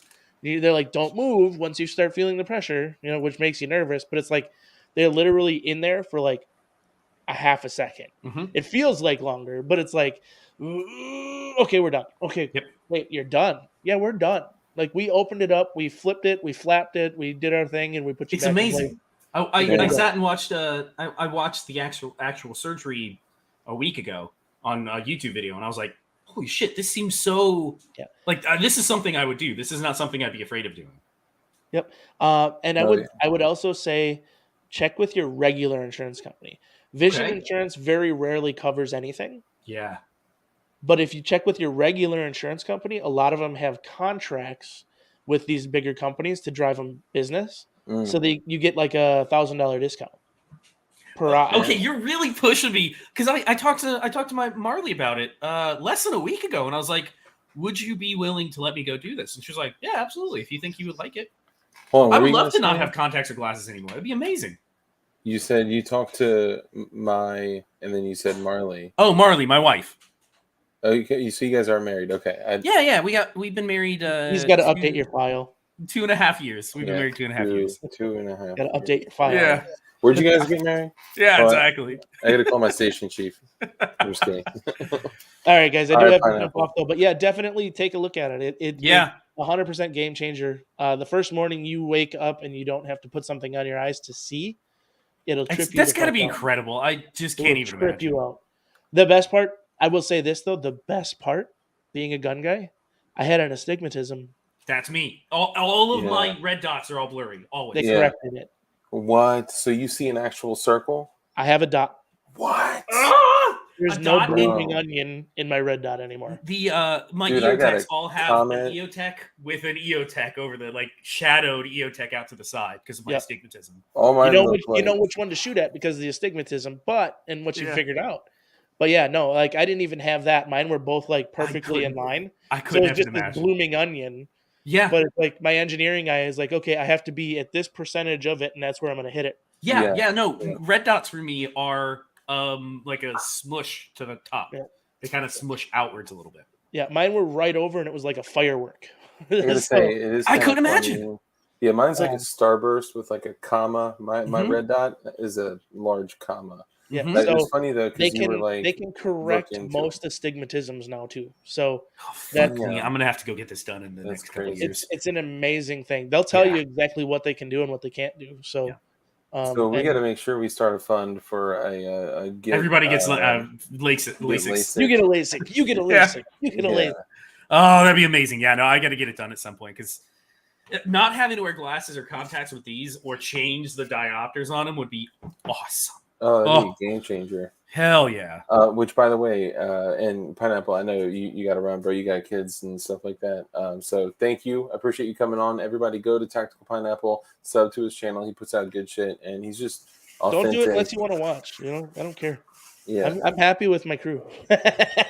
yeah. He doesn't want. He's actually not accepting any new subscribers right now. No. So No, keep in you know, the mind for big the thing is- application process. I only say that because the reality is a lot of guys come to you, they want to watch your stuff, they want to watch who you're talking to. It's cool. They don't really cross over. Like if you don't like this stuff, don't click subscribe. It doesn't matter. The thing that drives me the biggest crazy is like when I get like this surge of like 200 subscribers, and then for the next 6 months it's -5, -8, -7, minus. Just don't fucking subscribe to me. I'm good. Yeah. Like, Bro, it's honestly, it's probably not them. It's probably YouTube because It is. YouTube is doing the same shit to me. I got the but 3,000 I mean, I literally, subscribers right there. I went from 900 to like 700, back to 900, down to like 800. I'm up to 860 again. The best show I ever had as far as like subscribers, I had Coda Boy on January 6th last year. So we had a lot to talk about, and we had like 900 people watching live, which was Wow, that's good. It was fucking amazing. Mm-hmm. Picked up a ton of subscribers and lost them all like 3 days later. I'm like, Yeah. fuck. Yep. I don't care about subscribers. It's not something that I'm a big person about. Like, I don't pay attention to it. But when you lose 100 subscribers in 24 hours, it's like, Mhm. what am I doing? You Yeah. can't help but ask yourself. So Yeah. I always joke about it. So Well, check him out if you like his stuff. Then subscribe. there you go. He's got some good stuff. He's a good, authentic dude, and it's cool because he's like, "Hey, this is what I think, and if you don't like it, then fuck off." Exactly. Fuck you. And I swear a lot. So if you don't like swearing, Then don't come. yeah, don't come. I mean, Yeah. I'm not going to stop you from coming on my channel, but just don't do it on my face. Yeah. That'd probably be a good All idea. right, with that, I I was do waiting have to for go, that. guys. Yeah. Have a great one. Have a All good right, one. guys. Take it easy. Peace. All right, so now let's talk about the deep chans. Just kidding. the dark We can web. talk the darknet now. Yeah. Yeah, right. So, what kind of projects you been getting into? Obviously, So- all night vision, right? So, well, no, I've been going hard on accessories lately, but no, I have a set me that's partially assembled that's giving me some problems that I need to finish working on. And then I started filming a whole series on building a Galil. And I then saw the teasers on Instagram. did you see the problems I ran into? Not, but I wasn't fully keeping up. I went to go after doing all the lathe work on the barrel. I cut the barrel, I drilled it, I got it all ready to go. Mhm. I set the headspace and everything. I went to go start assembling everything. Mhm. The receiver was warped to the side, so you could look down the receiver and see that. It had Oh, a I saw that. massive warp. I saw that picture. Yep. So I sent that back to the company. They shipped me out a new receiver, but now the barrel doesn't match. So I have to get I need to get a 556 chamber reamer or 223 chamber reamer, and Yeah. I need to ream the chamber deeper and adjust everything on the lathe. And I just haven't taken the time to do. A reamer costs $100, and I haven't wanted to spend on that right now. So it's just been sitting collecting dust for 2-3 weeks. Yeah. I don't blame you. Yeah. I kind of been. There are a couple projects that I've gotten to like 99% completion, and then there's like a couple small things, and I'm just like, I'll just put it in there and figure it out later and move on to other stuff. Yeah. And that the other thing is to help pay for my addiction, I've been trying to push my custom work more, which has been going good, making jigs, and then I've had a couple 1022 barrels come in that I've threaded, chopped and threaded. I saw that. I have this one here that I got to finish working on tomorrow, and that's a 1022 is. So again, YouTube, like I said, YouTube pays me $50 a month right now on a good month for 30,000 subs. Single 1022 barrel, $60 or $80. So yeah, that's crazy. So could you see yourself, and maybe this hasn't taken place because of a couple reasons. Number one, threaded barrels for things like Glocks are so goddamn cheap, and but for some guns, like let's say a Glock, could you machine back the barrel to add an adapter if you wanted to have a non-threaded barrel that could accept an adapter that you could add a suppressor to? Yes, anything's possible. The latest one that I worked on was fitting my my Roland Special. When I put the compensator on the end of it, the barrel actually stuck partway into the comp. And people don't realize that's why KKM's barrels and comps are so expensive, is because they're mated and they work together perfectly. Yeah. But no, that was one of those. I took it down and I machined it in to where I wanted it and set the front. But yeah, anything like that's possible. The ones that are difficult are when you start getting into like the Beretta Bobcats that aren't threaded, and you have to go backwards over, do a large thread, and then put an adapter that's semi-permanent on. I haven't done one of those before, but it's entirely possible. I know how it's done conceptually, and it's not very difficult. That's definitely, I know, who was it? Tornado Technology. Tornado Tactical they are known for it.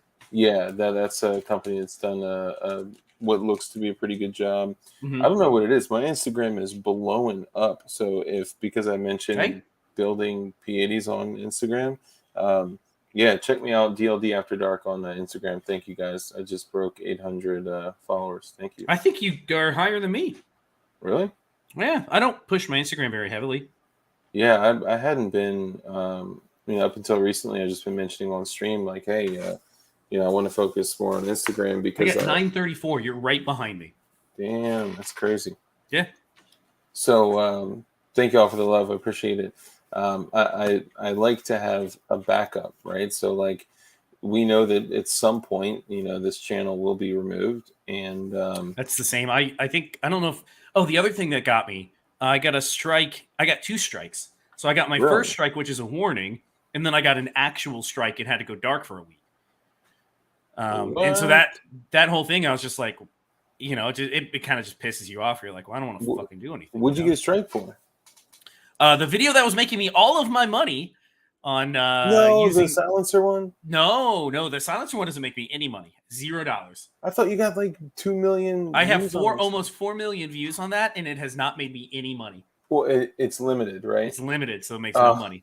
Okay. After this, let's talk. Okay, because it makes me $0. I had a video that was about using a very specific CNC machine that was making me like $150 a month, and they flagged it, gave me a strike, and then they found a P80 video and gave me an actual strike within like 3 days, and which put me dark for a week.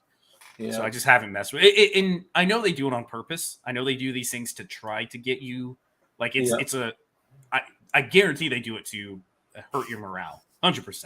Oh yeah, 100%. And that's specifically why you see people, get some type of warning or strike, and then a few days, a week or later, they get 2 strikes. Mm-hmm. And it's like they did that because they started looking through all your content. Yes. And it's crazy.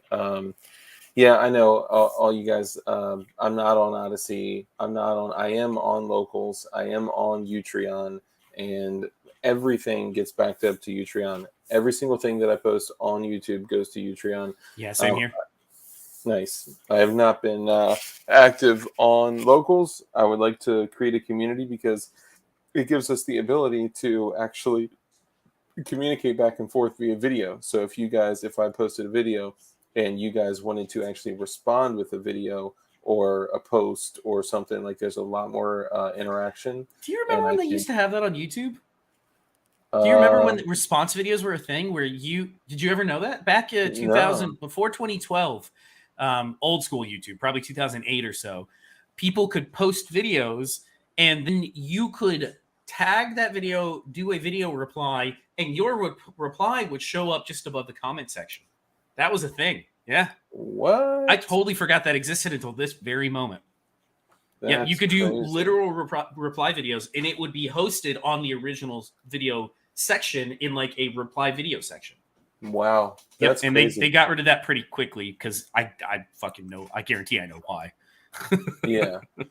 Flying Rich, I believe you are correct. I think it was the old Cody Wilson special machine that Babyface P was referring to.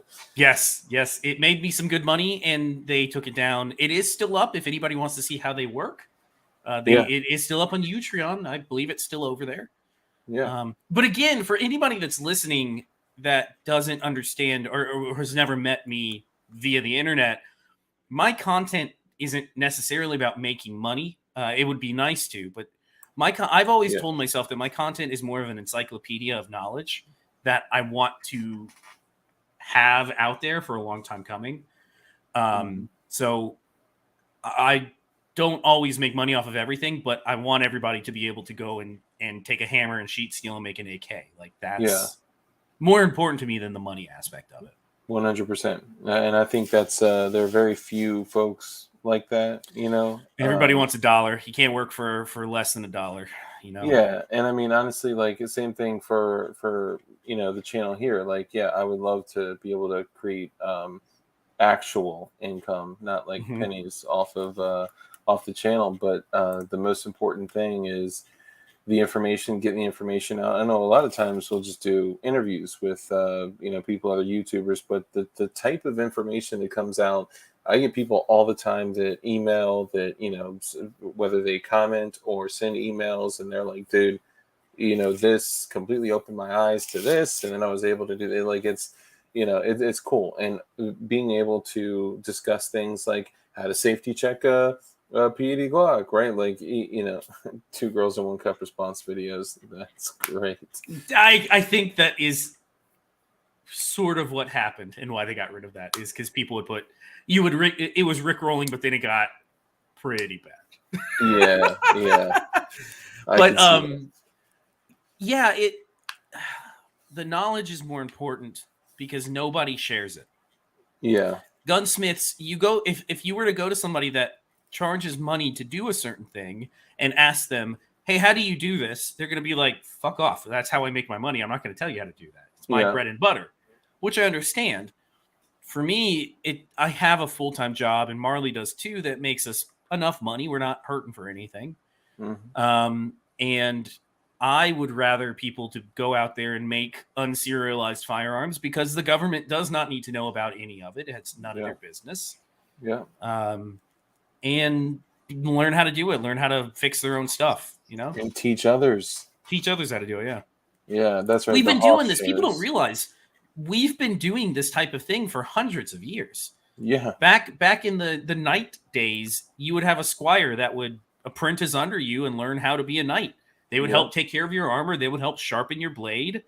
You would have a smith or something that would do the heavy work, but you know, we taught each other how to make shit back then, and we've gotten away from it. Machining in general is a dying art, especially gunsmithing. It's a dying art.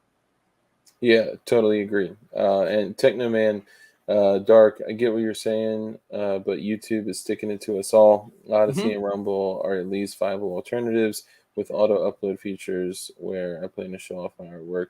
Yeah, no, I've considered it. I just haven't taken the action on it.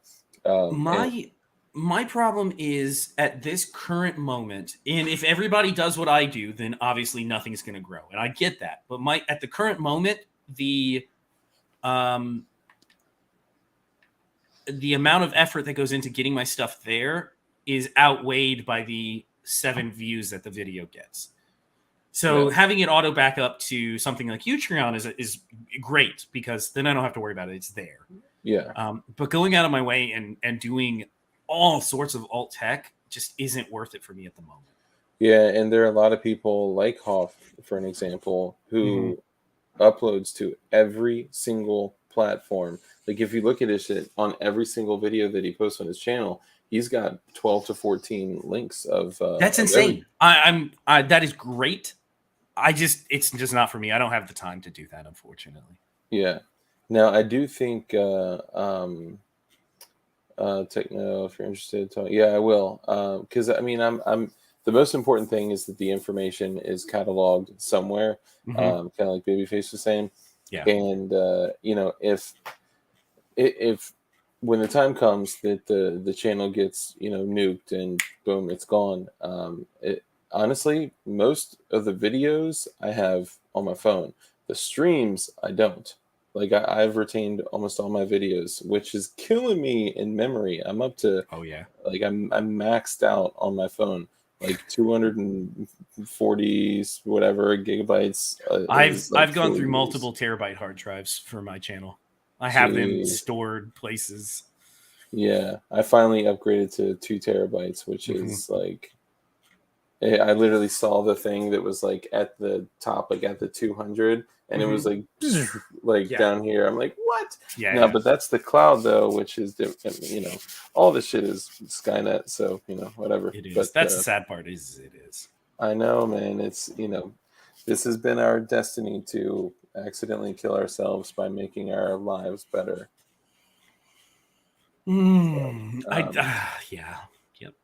So I mean, of course, I consider you know, alternative technology, alternative platforms, and you know, I don't know. It's even the same thing like we were talking about, like, you know, on YouTube and shit, like getting information out that people can use for freedom, just for freedom in general, right? And you know, the whole monetization thing. People are always talking about, oh, we're demonetized. Oh, this.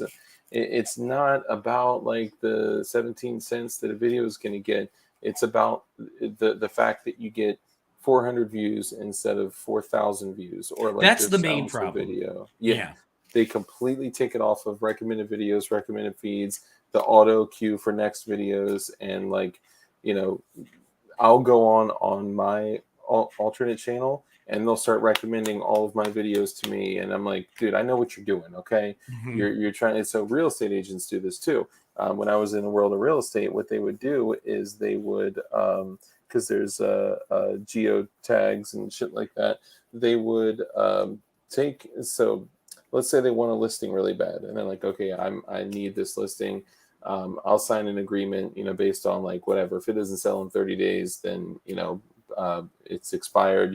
It's a withdrawal listing, whatever.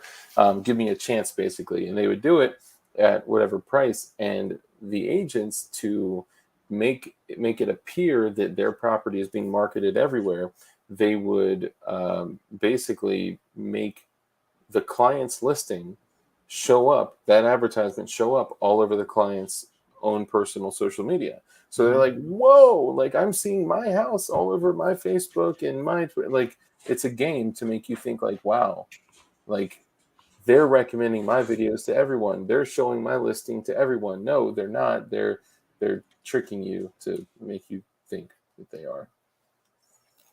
Absolutely. Yeah. Yeah. So other projects. So I still have some more Glocks to crank out. I love the 320. It's incredible. I got the P80 grip module for it, which I switched it to, which I'm having less problems with the connector or disconnector, whatever the issue is with, or sear in the black P80 frame.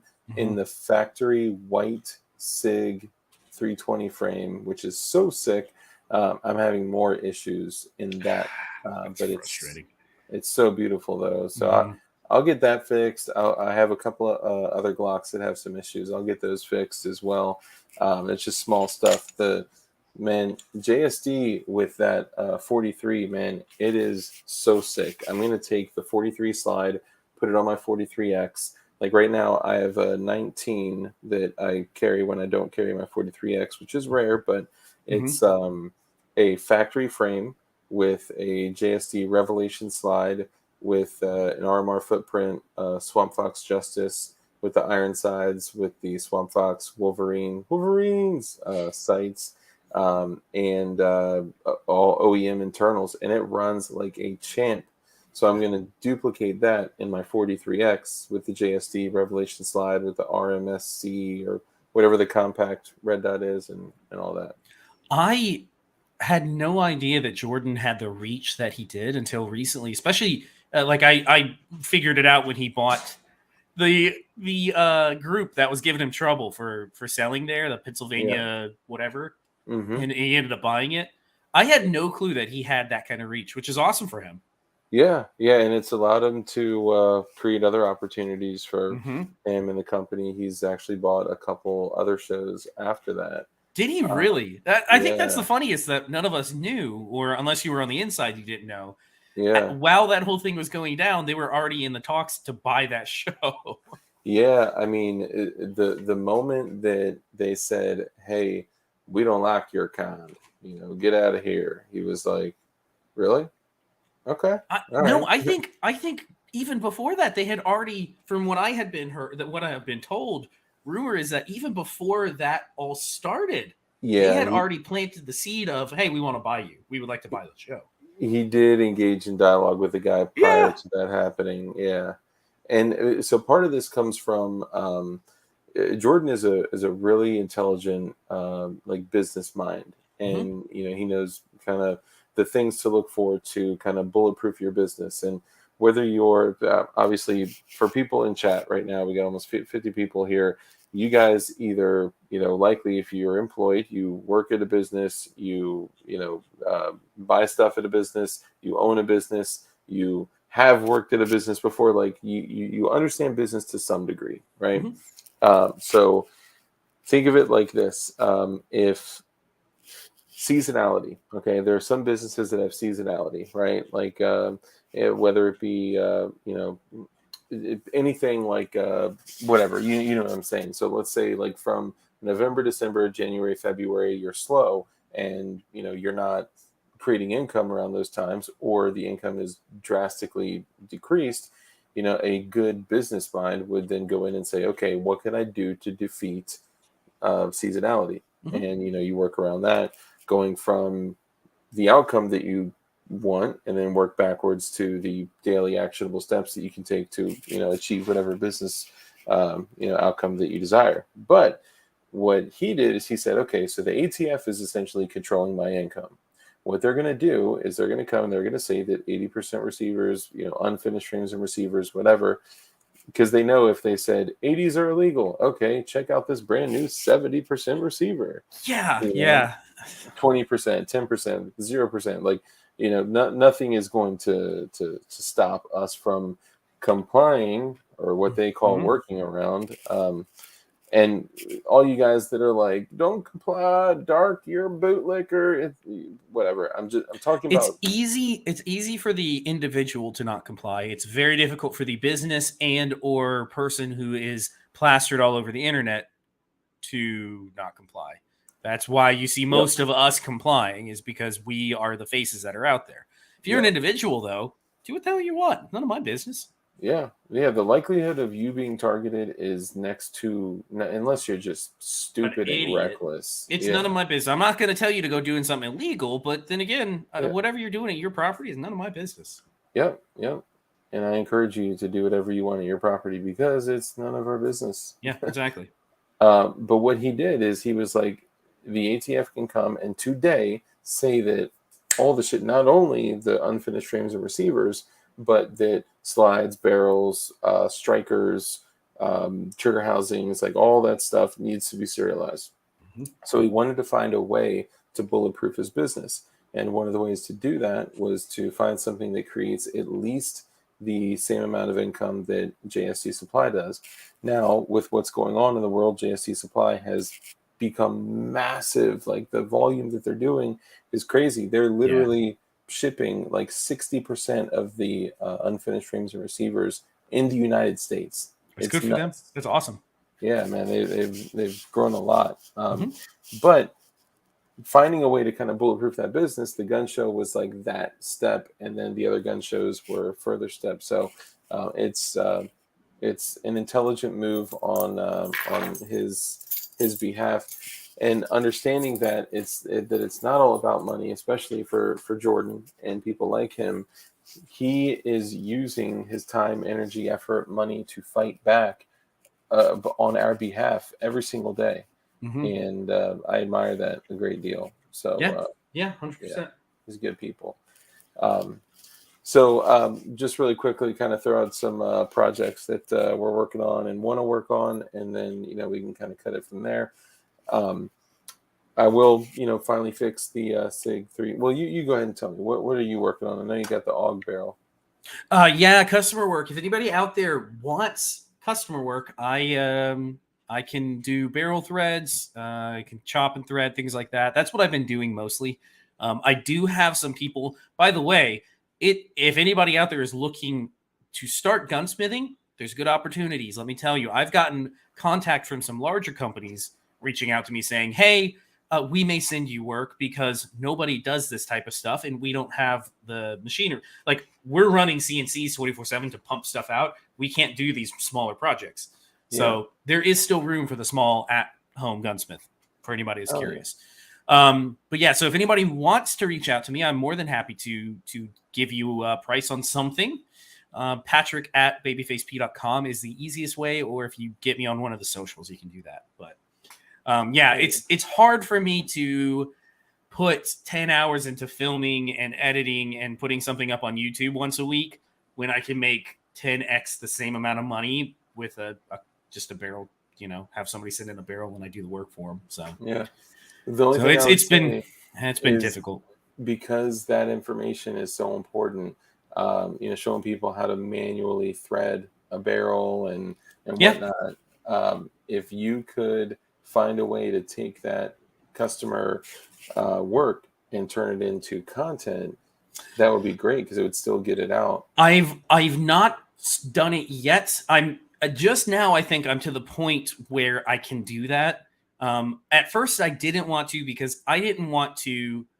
For anybody that doesn't know me, I'm not a professional gunsmith. I'm a garage gunsmith that basically I bought the machinery because I enjoyed doing the work myself, and then I taught myself how to do it. I do have contacts in the gunsmithing world that I can reach out to if I have some serious questions. But I also don't do anything that's crazy. I'm not hand making shotguns. There's nothing like that is what I do.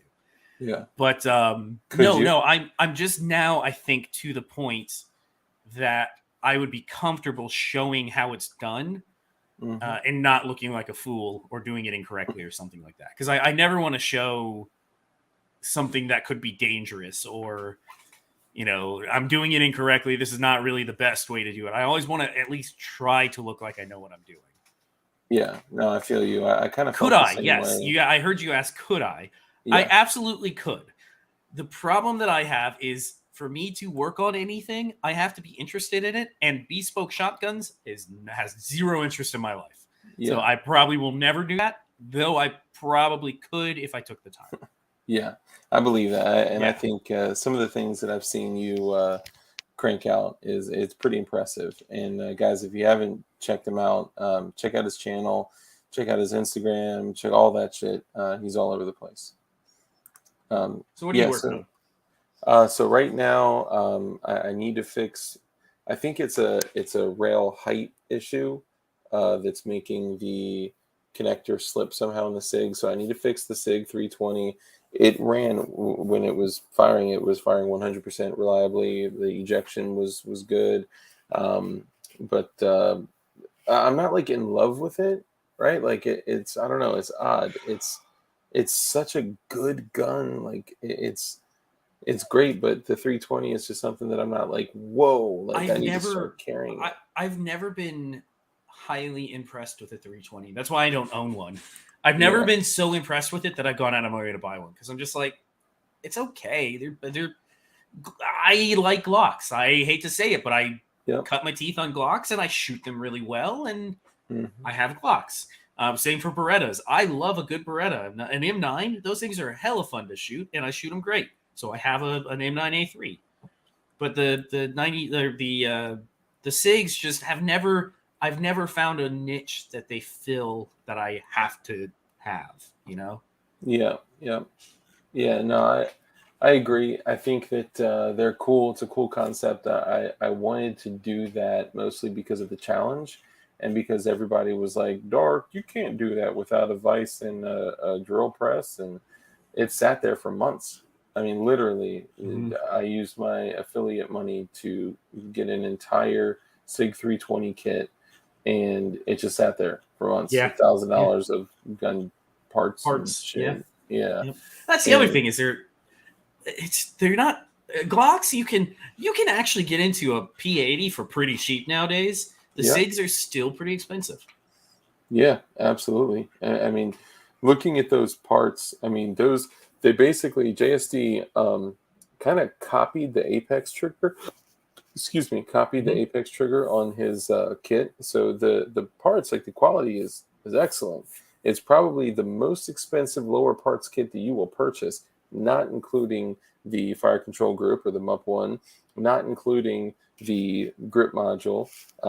But I will say, going and actually holding, I don't know if you've heard of the Icarus SIG 320 and 365 grips, the grip modules.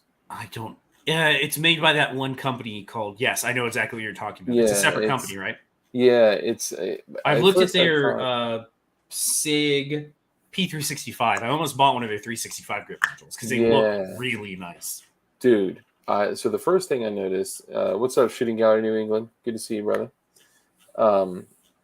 The first thing I noticed when the chick at the local gun shop handed it to me was it was cold, and I was like, "This is aluminum," and she was like, "Yeah, it's 70-75. This da, da, da, da." And the moment that I held it in my hand, and I could just feel it like pointing, like it fits well. Yeah. That's what I've seen them before, and I've always been like, that something about those particular grip modules look better to me than what SIG offers. But they're expensive, aren't they? Like $300 or $400 for just just an empty ass piece of aluminum. Yeah, exactly. And that's a tough pill to swallow. But I can get a whole 19. I was able to put together a P80 because I just put Marley's arm. I ordered the parts to put hers back together.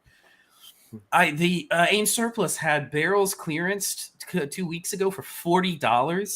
$40 for a barrel. I've seen receivers going, upper receivers going for just over $100.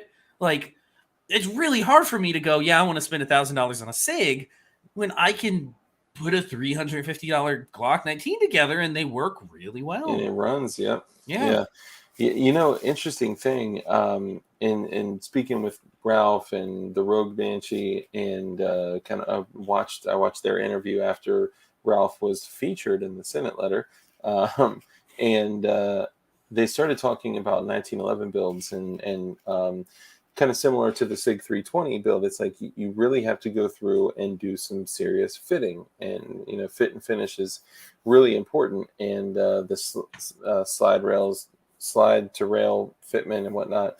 And PD Ralph had said, who I will say, he has become like an expert on all things P80s. He's studied that a lot for a few years, and he said, a lot of people have issues with the fitment of the rails from P80, and they didn't know that those rails are meant to be adjusted and sanded. And they're oversized. People don't realize that they're oversized on purpose so you can fit it to your gun. I had no idea. I was, dude, the moment because I had heard people say, like, if you have issues, with X, Y, and Z, take it, turn that bitch upside down on some sandpaper, and just move it around until the black turns silver. And I did that, and a lot of my older P80s that were a little sluggish are running 100%. Like I only have one 80% firearm that is not 100% reliable, and that is the SIG 320 right now. I've gone as far as using lapping compound. I had some 400 grit lapping compound, lapping compound on the rails in the slide itself, and then run it back and forth, and the two surfaces will mate together. Yeah. A lot of people don't realize that it takes effort to, again, that 95% of the effort goes into 30 minutes worth of work, because it's the easy stuff of milling the rails, drilling the holes. That extra 5% to make it run flawlessly takes a long time. And it takes some skill. There is some skill that goes into it. Yeah. But it's always worth it. I'm not telling anybody not to do it. It's definitely worth it. Yeah, for sure. And the more time you spend with it, like when you get into, if you're just snipping the tabs and you're just clearing the channel and drilling the holes and going to town, until you're in there with a file and sandpaper and polishing compound and it feels good though. Yeah, there's something to me about, I will sit at my desk here and watch YouTube videos, or I'll put on right now Marley and I are watching Jack Reacher on Netflix, on Amazon, and it's just sitting there just toying with your gun, tinkering, filing stones. They're expensive, but a good set of stones from Brownells, well worth the money. I've been thinking about that. I've been really close to getting the stones. Be very careful with them, and make sure that you always put them back in their case so they don't, because they're very easy. I mean, it's a piece of quartz, so if you drop it, they break. Well worth the money though. They can do some amazing things to. Oh God, if you've never felt a 1911 that's actually like stone, the sear angle stone to the right angle, all the matching surfaces are stone. It's a wonderful thing. Stoning a gun is awesome. Damn. Yeah, they're just expensive. A set of stones is almost $100 and something bucks. I think they're very expensive. Yeah. Well, guys, keep this in mind. I do have a Brownells affiliate link. So if you do want to order stones and support the channel, you can do both. If you are at all into doing your at-home gunsmithing, first off, I can help you with some of it if you want to ask questions. Second off, use that link and go buy stuff. Like if you're going to Brownells, buy a bunch of shit. You won't be disappointed. Like buying anything that's Brownells puts their name on or sells, their stuff is awesome. Yeah, it's always good. I actually had a dude. Well, here I'll tell that story in a second. So to get this off the screen, because there's another question, Technoman says one more thing, and this is something to live by. When justice is outlawed, the just must become the outlaws. The Mask of Zorro, funny enough, 1998. That's too funny. And Tang Tang, what's up? Tang Tang wants to know, can you ask what brand of stones to buy? Yes, kidney. Yeah, those are the worst and most painful. I think are they called Nolan? I think the main company that makes the best ones. Let me go to Brandon's website. I actually don't know. It starts with an N. That company, stones. Norton India or Norton Ceramics, Norton. Those are the best stones you can get. I have this pack here of Norton. I think they're fine. Here, no, these ones here from Brownells are also very good. Brownells Gunsmith Premium Arkansas. India stones are a little rougher. Arkansas stones are very, very fine. I prefer Arkansas stones over India stones. There's the link. And Norton, the company Norton makes very nice stones. Very, very nice stones. Babyface P, where did you find a Set Me barrel? I've had them for like 5 or 6 years. I've had 2 parts kits sitting in my garage, like complete parts kits with receivers and barrels and everything for like 5 years. I've never actually done them. Dang. I think I bought them from Apex though, if I remember correctly. Dang, that's crazy. Yeah, no, they're not fun. But building a Set Me isn't fun for anybody out there that doesn't know that. You know what? awful. Flying Rich, and by the way, I'll throw this other one in. This is HCM holsters, which HCM holsters does have like the best Kydex holsters in the fucking business, man. They do like this soft multicam wrap on their shit. They got Louis Vuitton Kydex holsters, Gucci literal like Gucci print Kydex holsters, and they're so freaking wicked smart with this shit that they've set up holsters to be able to fit a factory Glock frame or a P80 frame. And let's say you get one that's like, PF9 40C, so 19, you can put either a factory 19 in it with suppressor height sights, with a red dot, with a light on it, whatever, however you get it, custom done for you. Let's say you get that with, like, if you're an Olight person, I'm not an Olight person. They actually created a charging port so you can literally put your Olight charger through the holster. That's pretty cool. Yeah, it's nuts, man. And I'm a Streamlight guy to the death of me. I respect other shit. Which, by the way, did you know that hold on, I got a holster coming from Insane Kydex Creations coming Monday. Hope I like it. Nice. I don't actually. I only have experience with a few holster manufacturers, and HCM was like. Honestly, I'm a Galco dude, and I went from carrying. Yeah, man, I carried Galco for years and years and years, and I've gone from like the Gucciest gear to carrying this.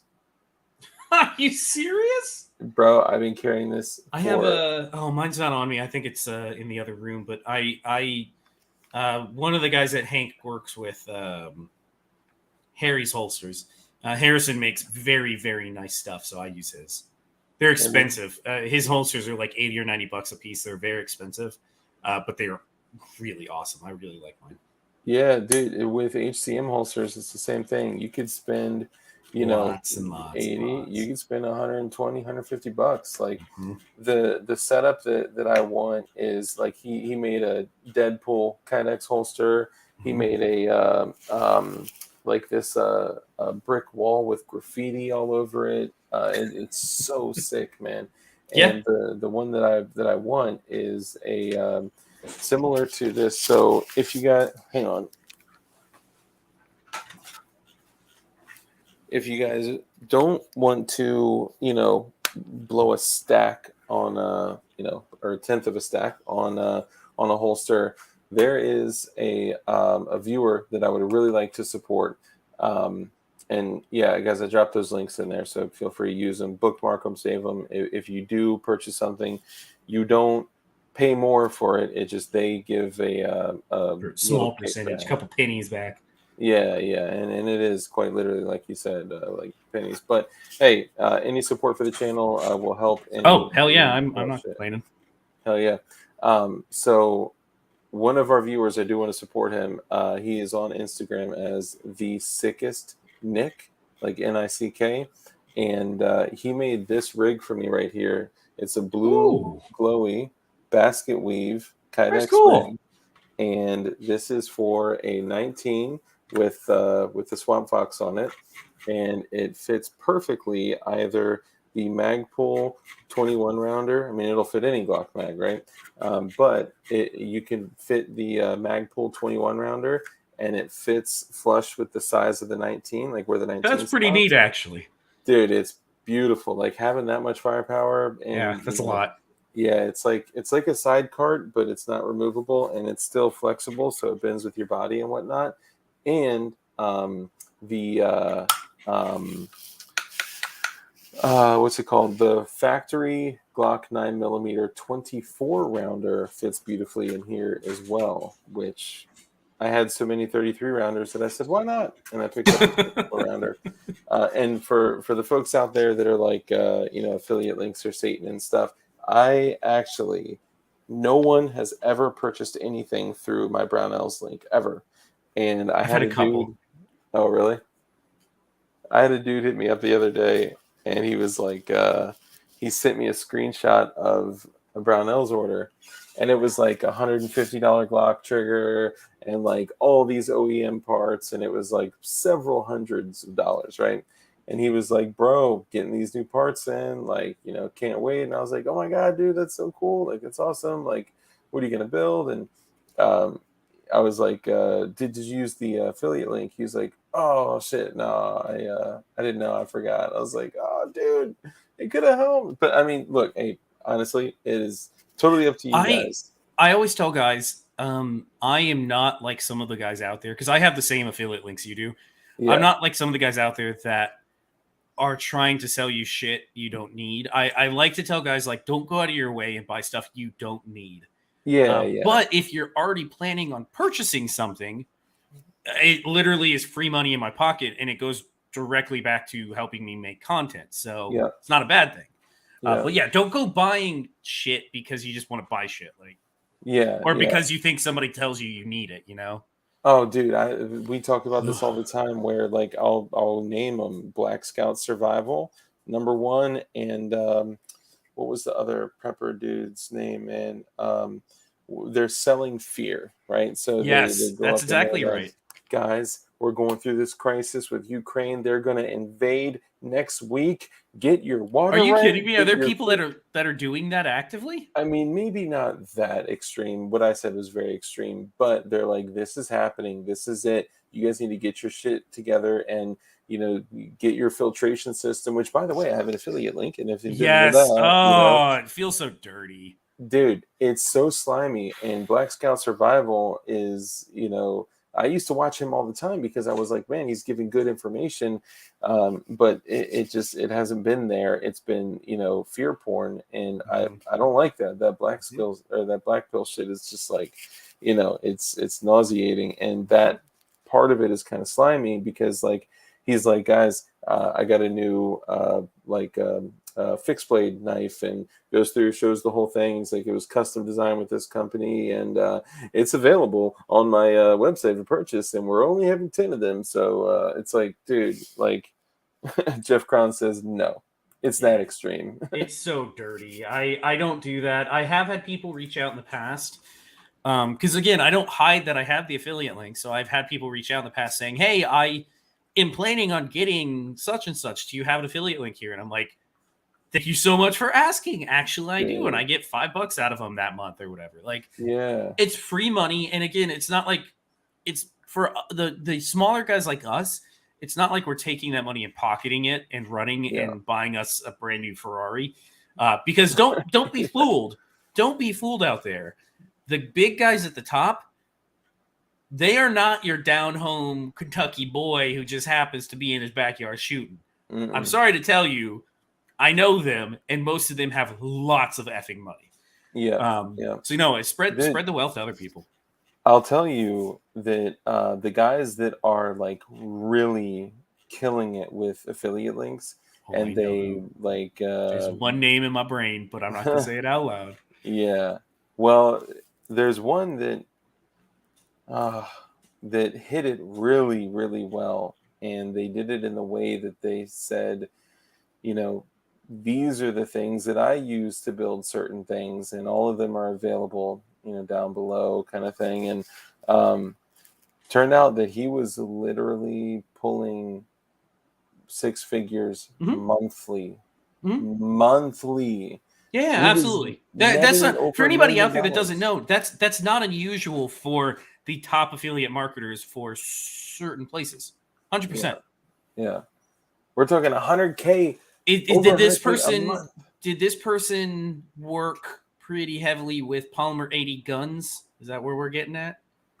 Okay, because I know who you're talking about, and yes, that man makes a lot of money. Made.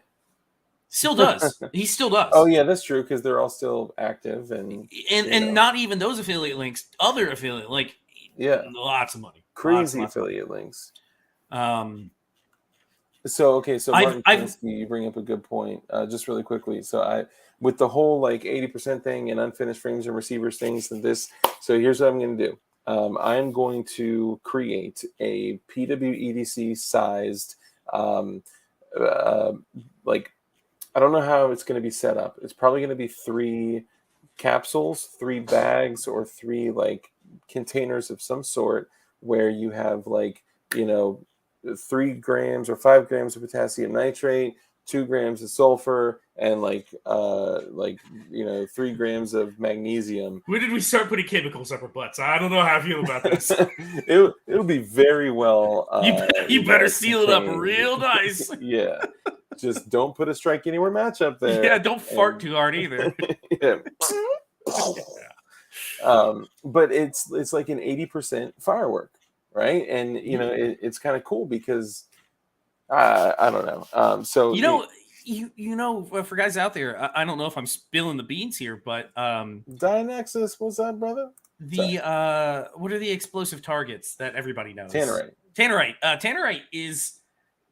You can buy the components for tannerite very, very easily over the internet. You don't have to buy tannerite. Yep. You can buy 80% tannerite because it's just aluminum powder and pure calcium ammonium nitrate. Yeah, it's very, very simple. You can go buy massive quantities of both, make it at home, and you have explosive targets for your backyard. Yeah, exactly. Yeah, but you can buy as much of it as you want. Yep. This is a small bag. Yep, and then you just add your powder to that, shake it up, and place it delicately on the. It's actually binary explosive is actually very hard to hurt yourself with. Yeah, they're not. That's why it's not regulated. They're not super sensitive. The cool thing is you can even take it another step further and say, I don't want to order bulk, ammonium nitrate from a chemical company, so I want to do something else a little more, a little less suspicious. What you could do, and of course, I would never say use any of this for anything other than targets and fireworks and the legal stuff. So disclaimer dark over here.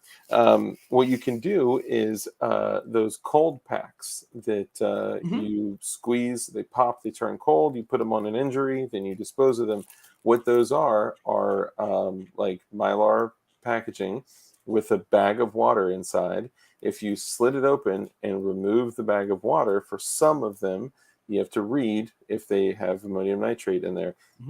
They're literally just a bag of ammonium nitrate, pure calcium ammonium nitrate with a bag of water. So when you cut it open and remove the bag, you can get, so this was $14. I got God, I don't even know. This is 10 pounds of ammonium nitrate. Maybe more, maybe like 15 it pounds. Works for you. You put it in a trash can and shoot the trash can, and boom, up in the air it goes. They're fun to shoot at. And then you get the aluminum powder separately in like a thing like this. Yeah, right? It's not. When you start getting into it, it's not hard to make hardly anything. You just have to know how to do it. And some things are easier and safer than others. Binary explosives are in the grand scheme of things, are extremely safe. They're very hard to hurt yourself with, so they're unregulated. Where other things that you might start getting into are much more dangerous. But no, it's all just chemistry. Okay, Sizzle, the FUDs are coming now, Dark. I know. Hey, Suga man, I remember the TSUGA. So you usually lurk, I imagine, but thank you. He says, been following along for over a year now. Keep up the good work. It really does help to hear other people talking about like-minded views. I live in Western New York. Oh, I'm so sorry. I couldn't imagine. Oh, man. And people around here are pretty sus, man. It feels good to hear people tell you that you're not crazy. Yeah, right. The things that you think, there are 50% of the country probably thinks the same way. Yep. You just might happen to live in the part of the country where that other 50% live, unfortunately. But you're not by yourself. You're not alone. Yep. Okay, Sizzle, it's okay. It was in a blue bag. Yeah, so hold on. So who's roasting me for talking about ammonium nitrate? I mean, they're targets, right? Like these are made for targets. Yeah, made for targets. And the other chemicals I was talking about, which I've actually synthesized a device on stream in the past. I was going to say something, but I will not change my mind. Nothing like that is monetized because I would never want to use it for any purpose other than my own personal consumption on my own property.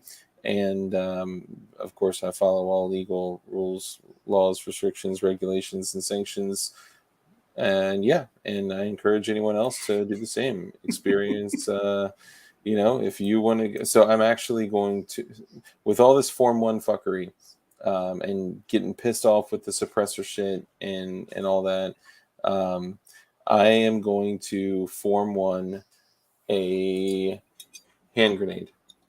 I'm going to literally You can do send that. Form 1. Yep. And I want people to see how ridiculous it is that you can't Form 1 a silencer, but I am allowed to Form 1 a grenade. Wait, what's going on? Is there some news about Form 1 suppressors? Yeah, you can't do it. I don't know what you mean by you can't do it. You still got about 4 minutes. Yeah. Form 1 suppressors have been around forever.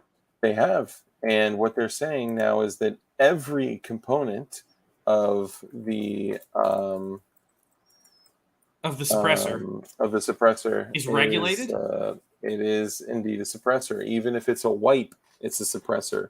If it is a rubber disc, it's a suppressor.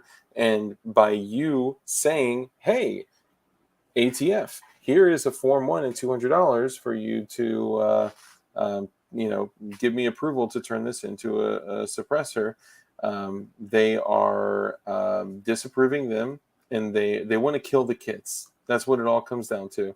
They want to kill the kits, so they're coming down on these, and 3,000 Form 1 suppressors were Hey everybody, Stephanie. Sorry, 3,000 Form 1 suppressors were disapproved, denied, and 856 of them were given to local field offices for them to go take or possibly make. Take what? You don't have anything. But they're saying that if you have, like, let's say you have a D-cell maglite body and you have cups that are not drilled, and you have an end plate, the end cap that's not drilled, and the front is threaded 1/28, they're saying that's a silencer. That's not a silencer. So somebody is going to have to. Somebody's going to have to be the fall guy for this. That's the problem. The only way to push back on this is either sue or have somebody get arrested and sue. I'm hoping maybe class action, all 3,000 people can. Off. That's insane. They're saying that a 6-inch aluminum tube purchased at Home Depot or Lowe's is a silencer. Watch this shit. I'm going to screen share it, and this video. I'm going to watch it later. I'm getting a little tired, but who posted about it? Who's your source that I should watch? We all. So John Crump. Crump has something about it. Yeah, he's got like 4 videos about it. I'm going to post one in chat though. That is. Is it on John Crump Live? It's on John Crump News. This one that I posted in chat though, I would check out that one as well, because they actually include a conversation between this company that's been hit. They do Form 1 kits for cans. Mm-hmm. And they were communicating with the ATF, and all of their communications were screenshotted. So you're seeing the actual replies from the ATF, and it's, dude, the shit you're going to see is going. What were they saying? What was the company at fault here? Like, did they look bad, or did the ATF look bad? The ATF looks bad. The ATF is literally saying that if you're going to submit a Form 1 suppressor, then they'll halt the form. They will request pictures from you. If you have a kit, they'll ask where you got the kit, the name of it, the name of the company, all the information. And if it is a 6-inch tube with 8 baffles, a blast chamber, and 2 end caps, that's, $1,200 in tax stamps, basically. Wait. What? They want you to serialize it? No. Everything. But that's the thing. They're not being clear about it.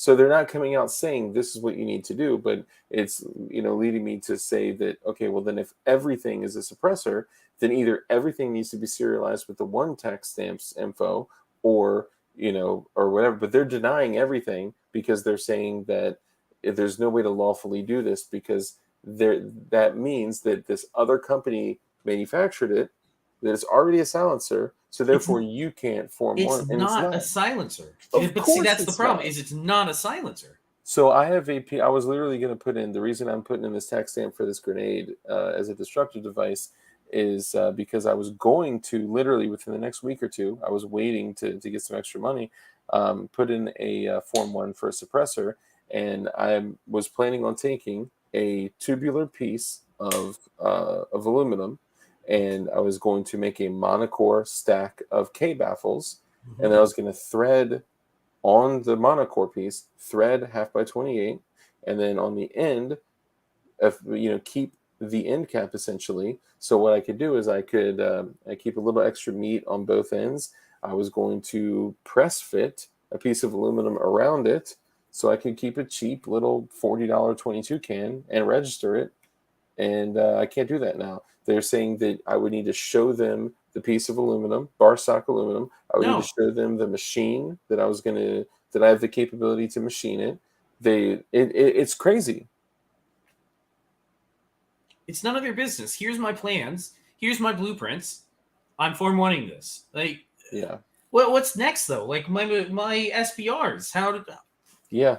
Oh my God. I know, dude. They're going after everything that evades, in their mind, like in their eyes, anything that evades the NFA, they're going after it, right? So unfinished frames and receivers, right? That we know they're going after by May or June. They're going to make a new ruling on that.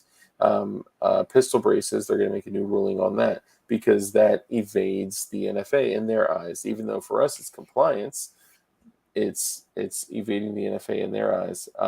Anything fasty shooty, force reset triggers or whatever, that's the machine gun that evades the NFA, that the solvent traps and all that. This is crazy, man. It's taking it to a level where nothing will be clear, everything will be subjective, and everything is It's the outlawed. same. It's the same as with, and I hate if anybody out there's a cop, but it's the same as with street policing, where you have so many laws on the books, they can use anything to haul your ass in for any reason at any time.